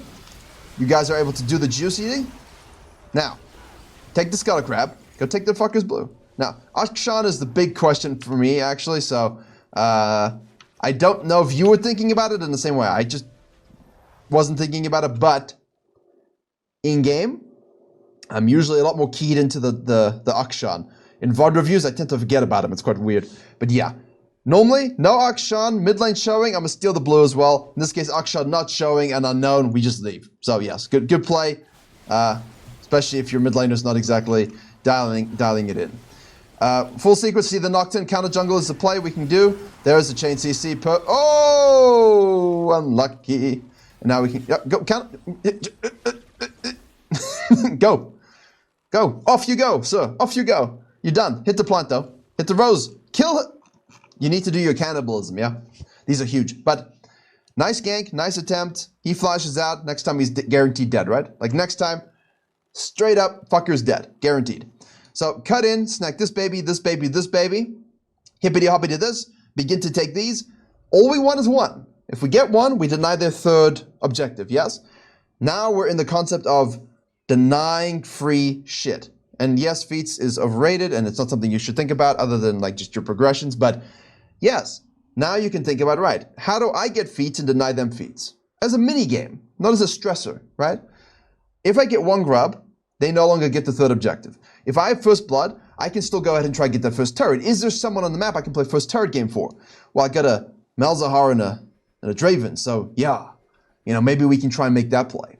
And because I've stymied their 3rd objective, if I get first turret, all I got to do is get 3 dragons and I'm good, and I get it. And then it's like a 20-minute spike, right? But I've denied them the ability to get it as well. So you've just got to reconcile these things in your mind in terms of denying them now, while maybe you can get it. And even if I don't get it, I don't give a shit. Like on the gameplay channel, 2 out of the 3 1v9s didn't get it. In my wins, sometimes I don't get it. I just prioritize 3 objectives and first turret. But it shouldn't stress you. I've coached you all to focus on getting objectives. I've taught you all to hit turrets. Where's the stress? You guys are doing the thing anyway. And if you can't get first turret because your bot lane ins, or because the enemy jungle's in at least mega divey top lane, were you ever going to get first turret? No. Alright, so nothing you can do about it. If your bot lane died level 1, what do you do about it? Nothing. It doesn't change your jungling. It's just a little label to a thing that you guys have been doing for years here.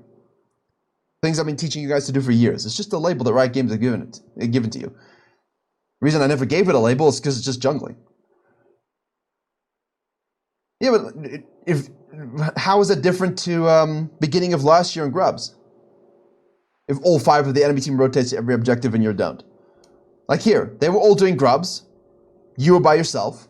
You hadn't based. Alright, bye. Counter jungle, dive, and then you get a free dragon.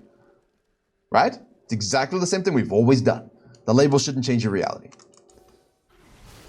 Now I see the Grubs coming up. See, that's why I said if you went immediately and without hesitation. True Deathwing is smiling after I said that. Boom, boom, boom. Hippity hoppity, started up. Da da da da da da da da da da da da. Watching Akshan. No one rotate. Cool, free objective. You stole his whole top side camp quadrant. You took the Grubs. You got 1700 in pocket. Please go back to base. If not, yeah, back to base because he has no ult. Like you're not waiting 31 seconds. If his ult is up, I repeat gank immediately and without hesitation. But otherwise, I want a base here. Base, buy the good shit, and carry on with your life. Yeah, exactly. Don't over-stress about things you can't get. Like, this is a fine weight. I have no issue with you. Like, this is a nice little play. I know you're communicating with the mid laner, but ideally, I really want to buy, get Lee entries done, move to the bottom side, and there's nothing wrong with you doing this anyway. But because you're in communication, you're setting it up. That's a duo power boost, right? Like you guys get to make that shot call, so that's fine. I would make that shot call too. If I was playing with the duo, I might stay out and say, hey, can we kill him again? Cool. But now you're seeing the same pattern, right? You're shadowing the Nocturne down bot side, and even though you've got a huge gold lead, you haven't spent that money. Like you only have 2,600 gold spent. The Nocturne has 3,300 gold spent. He's got a 900 gold advantage over you in a losing matchup. I'm trying to avoid that as much as possible. The lane gank is good, but now it's obvious. Let's see if they fall for it anyway. See, now you have to base because you want to buy. You see, this is what I'm trying to avoid. This is twice it happened, so beware of your bases. But the counter gank idea is really, really good. Nice triple root. Obviously, use your ultimate in mid lane. That's not something we really wanted to waste. Zillion ult goes through here onto the Draven. He should die anyway because of traps. And you just don't have the damage, right? You don't have the damage. You don't have the numbers. And you've used a lot of your resources on the Malzahar. And again, you could have planned the Malzahar maybe a TP down here with his ult, with your ult, like if you guys had synced up a little better. So there's a play to be made here as well. But overall, the stay out here was not good. The stay out here was fine in terms of like the combination play. But then base, and then come back to the bottom side and do exactly what you did. You have camps as a fallback mechanism. You don't have to stay out there after the gank mid lane to get the camps, right? So those things would be important for me to note. For some reason, Akshan hates living and life. I don't know why he's doing that. But now Dragon's on the map, you see, and you're basing, and of course the Nocturne is now holding the first turret. That's what I'm saying, right? Look at this. This guy's pushing first turret for you guys. It's a race. Go, go, go, go, go, go. Too late. Maybe if we had based before first grubs, communicated with our team a bit more, mid lane a bit more, could we have contested there with having significantly higher damage output? As I said, you had Faded Ashes and Sword Boots. So the first grub pit, you don't know what's going to happen, but at least if I'm as strong as possible, maybe I could turn that myself. Maybe I could just kill everybody and get one, which would give me, at this point, mites. And the mites would have allowed you to actually take this first turret. These are all hypotheticals, but these are things that you just want to make sure that when you get to those moments in game, you're not having regret of, oh man, if I just done the right thing, I would have gotten that turret. You're always just trying to keep yourself with a nice solid foundation. Cinematic Jinx ult as always. I mean, you're at 5.3, he's at 4.6. You've stymied him. Your sequencing's been good, but you know, we missed the base timers, and I think early on here you were thinking too much about top instead of double scuttle, deny Nocturne, gank bot lane, stay out, back to base, and now you actually have tempo to do these camps before grubs, which means one grub equals your 6, or you be 6 anyway because double scuttle, so you're coming in with a lot more control. But because we hovered level 3, we didn't react level 5, we stayed out until level 6, we wasted our first ult, we missed the counter jungling here, and we stayed out again with our base. Those 3 mistakes there are usually the 3 strikes, and you lose your ability to smurf on a guy that you're clearly better than. And even though he's got 4.6k gold, I think he's always going to have 4.6k gold. It's more you should have 6.4. And that's where we lost. And of course, eventually I'll give everybody the tech. Eventually. And the build. This the fusion of things. The fusion of things. It is very fun and strong. Because Grizzly Mementos makes me a Grizzly Memento in real life. What a shit room. Alright, Willamander can be here for True Deathwing. Willamander can represent True Deathwing. When maybe. I need it now. When I've done a few more samples and I'm truly convinced, I adhere to scientific rigor. I'm at 48% right now. Well, okay, so Comet, Axiom Arcanist, Transcendence, Gathering. And people are like, but Gathering! I'm like, well, what's your average game time? 31 minutes. I see. So you don't like 48 AP at 31 minutes? Or what's wrong with that? But I need Jesus water walking runes. Do you? You need to walk in the river as Zyra. I thought as Zyra we're typically playing equal and opposite. We're trying to avoid neutral fights in the river. Yeah, Gathering. Now you can obviously you can go water walking if you so choose, but Gathering, do that. And then go for the regular same secondary page you have now. And fuck domination. We just have to lose it. Axiom Arcanist should give you 60 to 90 seconds refund on ultimate, replacing replacing ultimate hunters need. And again, I played with Relentless and Eyeball and Electrocute 7 years. That's my tech. I pushed that tech for years on Zyra.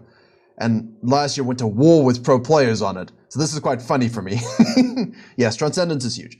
Even when I play the Electrocute in bot lane, I always take Transcendence second. Transcendence and Mana Flow if it's a poke lane, or Transcendence and Scorch if it's an all-in lane. That's always how I've played support, because the refunds are just juicy in fights, like super huge haste, lovely.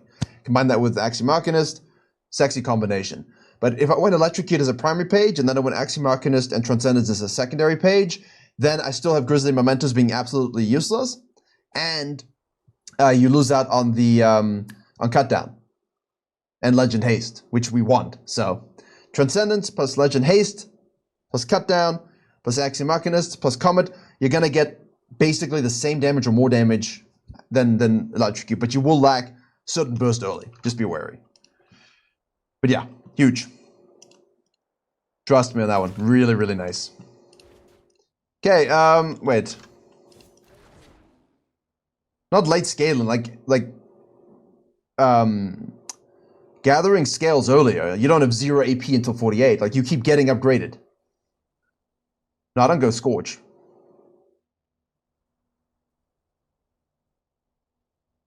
Axiom Arcanist, Transcendence, Gathering.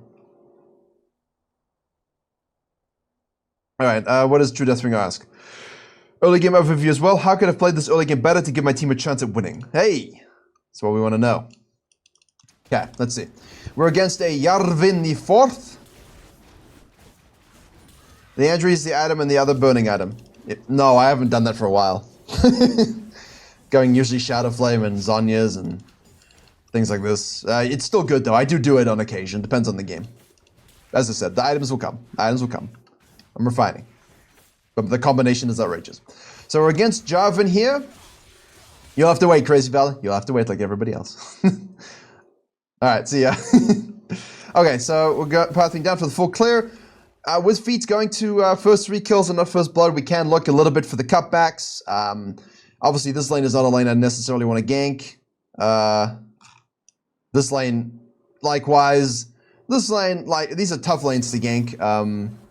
I don't think you can do much in True Deathwing in terms of just regulation and keep your eyes on things. Jarvan ganks the Volley Bubba, 12 CS. You know, that's already, like, again, people are going to ask, yeah, but Feats' strength first blood is coin flip. Or it's so cringe because it's over. And I'm like, well, you can't control it. They say, yes, I must control it. I'm like, you can't control it. Very few times can you actually control first blood. Unless it's organized pro play. And then they're going to say, well, yes, but now Feats' strength has gone from first blood to the top 3. Well, did you control the first 2 kills here? Jarvan cut up for a 12 CS gank in your Volibear after he badly traded. His name is Poop Smell. Is Poop Smeller seriously TPing from here to here instead of just TPing for base? He truly is a Poop Smeller. You can't do anything about your Vladimir dying solo bolo, right? And if your bot lane would also die, boom, they got 3 kills. This has happened to all of us. Doesn't make the game over. It sucks, but it doesn't make the game over. Come on, Nautilus. Nice fear. Oh, the synergy there is really the big problem because Ezreal's got everything up. Ezreal, you have everything up, man. Just flash and use barrier, man. Ezreal, you guys shouldn't have got a kill there. There's no universe where you guys get a kill there. Either way, nice gank. A little bit of mis-synergy between you and the Nautilus. Nice little gank there with the chain CC. Obviously, we have used our ward. I would have preferred to use the... actually, fuck. No, it's good. It's good. The Jarvan. I expect the Jarvan to be topside. I would ping this guy off. Please be careful. There you go. Oh, don't take a turret shot unnecessarily, you worm. Alright, because he's going to go for this and repeat gank it. There it is. Yeah, no, that's his own fault. You can do nothing about that while we watch a poop smeller do be poop smelling. Your angle of approach is a little weird, but of course you're running Mark 466. So we like that one. Okay. Jarvan should reset and come to the bottom side. We can ping that off and expect it to occur. Bot lane are kind of sitting there. You're pathing down. Maybe he goes and cuts a dragon. Just want to keep my options open. You can hit this point to see if he is. See, like, this is what I don't like because what's going on in this game, right? Jarvan didn't cut through. He must have already done tier 2 Krugs. Maybe he's already done tier 2 Raptors, the respawn. Is he cheesing on this? This guy's level 5, she's level 6, so that's really not good for us. Can I hit this and see what the lay of the land is? Because now you've walked through, shown your location, and clearing a ward. Like, this is not a lane I plan on ganking anymore. Because I'm looking at it, watch it, look at the wave state. Like, this is going to push in. No one's level 6. Ezreal still has flash, there's still a Karma who still has flash. You don't have ult. The first gank was just a byproduct of a good first clear and opportunistic CC chaining, kinda. And mostly the Ezreal being bad.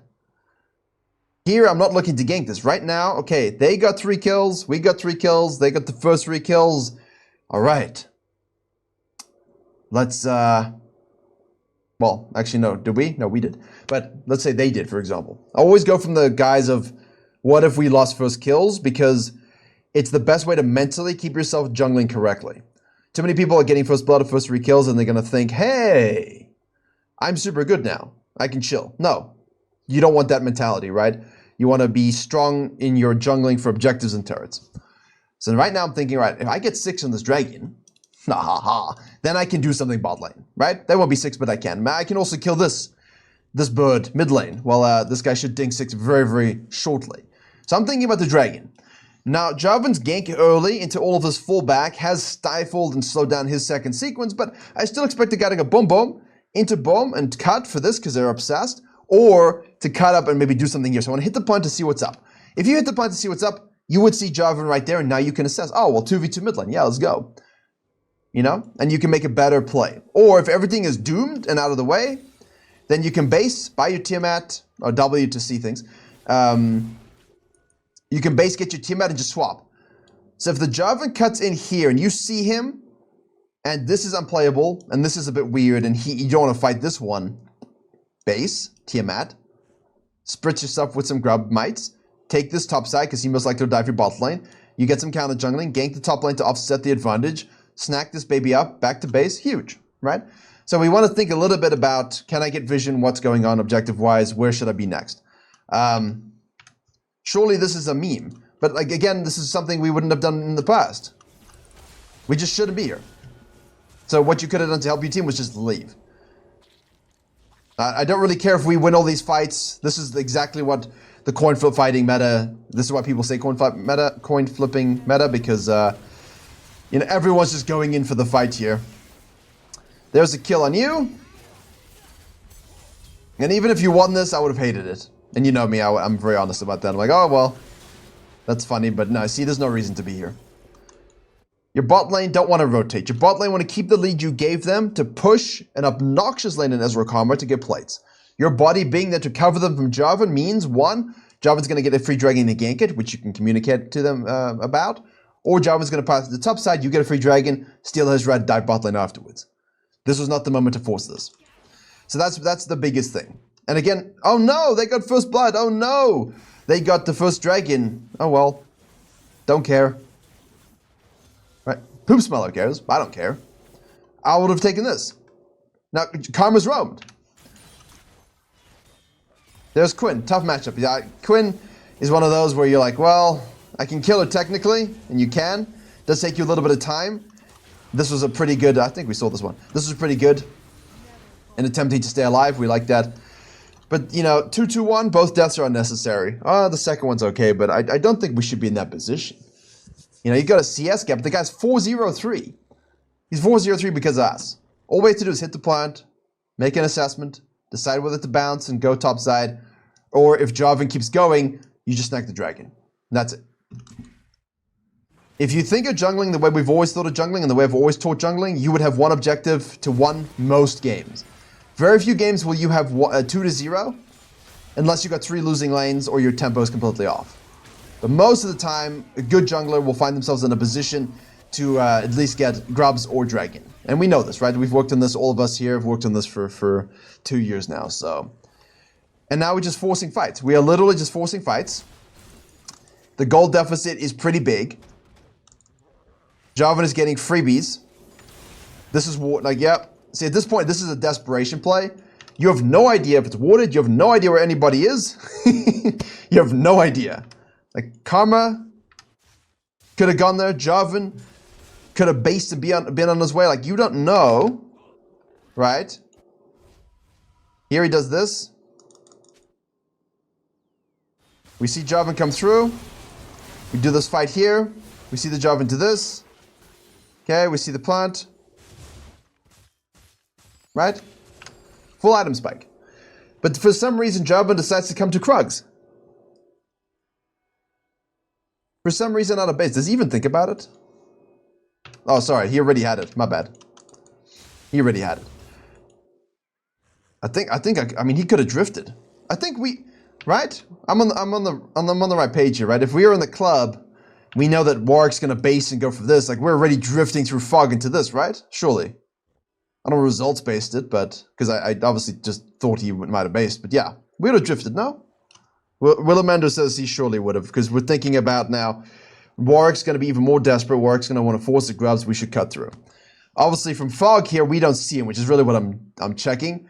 He already had Eclipse, so like that's a huge fight we're losing. It's such a goal deficit. It's quite substantial. But again, we don't know if he based or not until he shows. Here, but you're already here, you know? This could be an absolute goon squad of the sadness of ages. It's just his desperation play.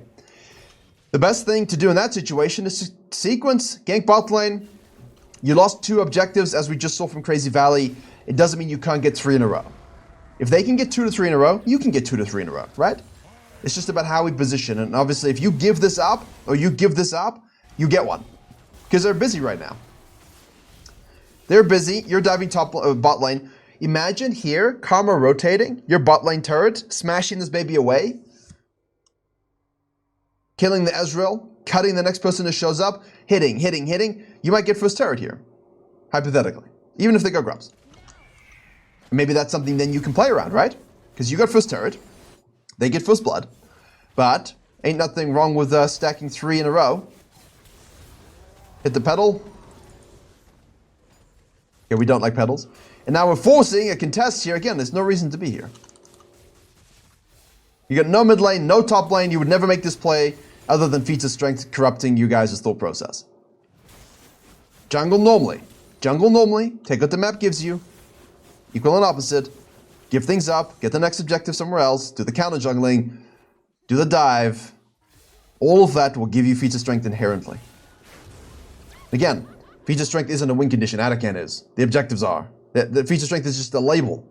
It's a label given to things we do anyway. I'm going to keep saying it. The win rate is not that bad. Boots are just another item. Most people are going to buy at the wrong time anyway.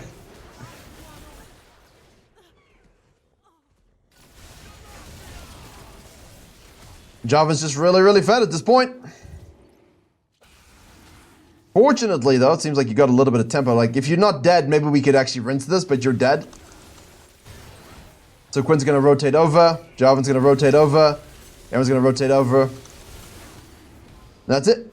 There's no reason why we couldn't have gotten grubs. Even if they got 2 dragons, we'd then be on the second grub pit already, right? Like, the fact that there's no second grub pit is on us as well. So we'd be at 2 apiece. 2 dragons, 2 grubs. We would have gotten the first turn quicker. We would have maybe been able to gank your lane more so. And that should equal a lot more power to fight for the Herald and the 3rd dragon. But yeah, way too much force, way too much... like, I always hit the plant first, because if the plant reveals something in my way, I don't waste my time going there. I can just go and swap and do something else. I save myself 15 to 20 seconds of jungle tempo. Walking through this into a bush that's most likely warded anyway, just to clear it, is a waste of time. Hit this to see the Jarvan, see what he's doing, make the assessment, and then gank this at level 6 or afterwards. Your bot lane just want to chill and use the advantage you got them, and from that, I think everything would compound nicely. At least that's what I think.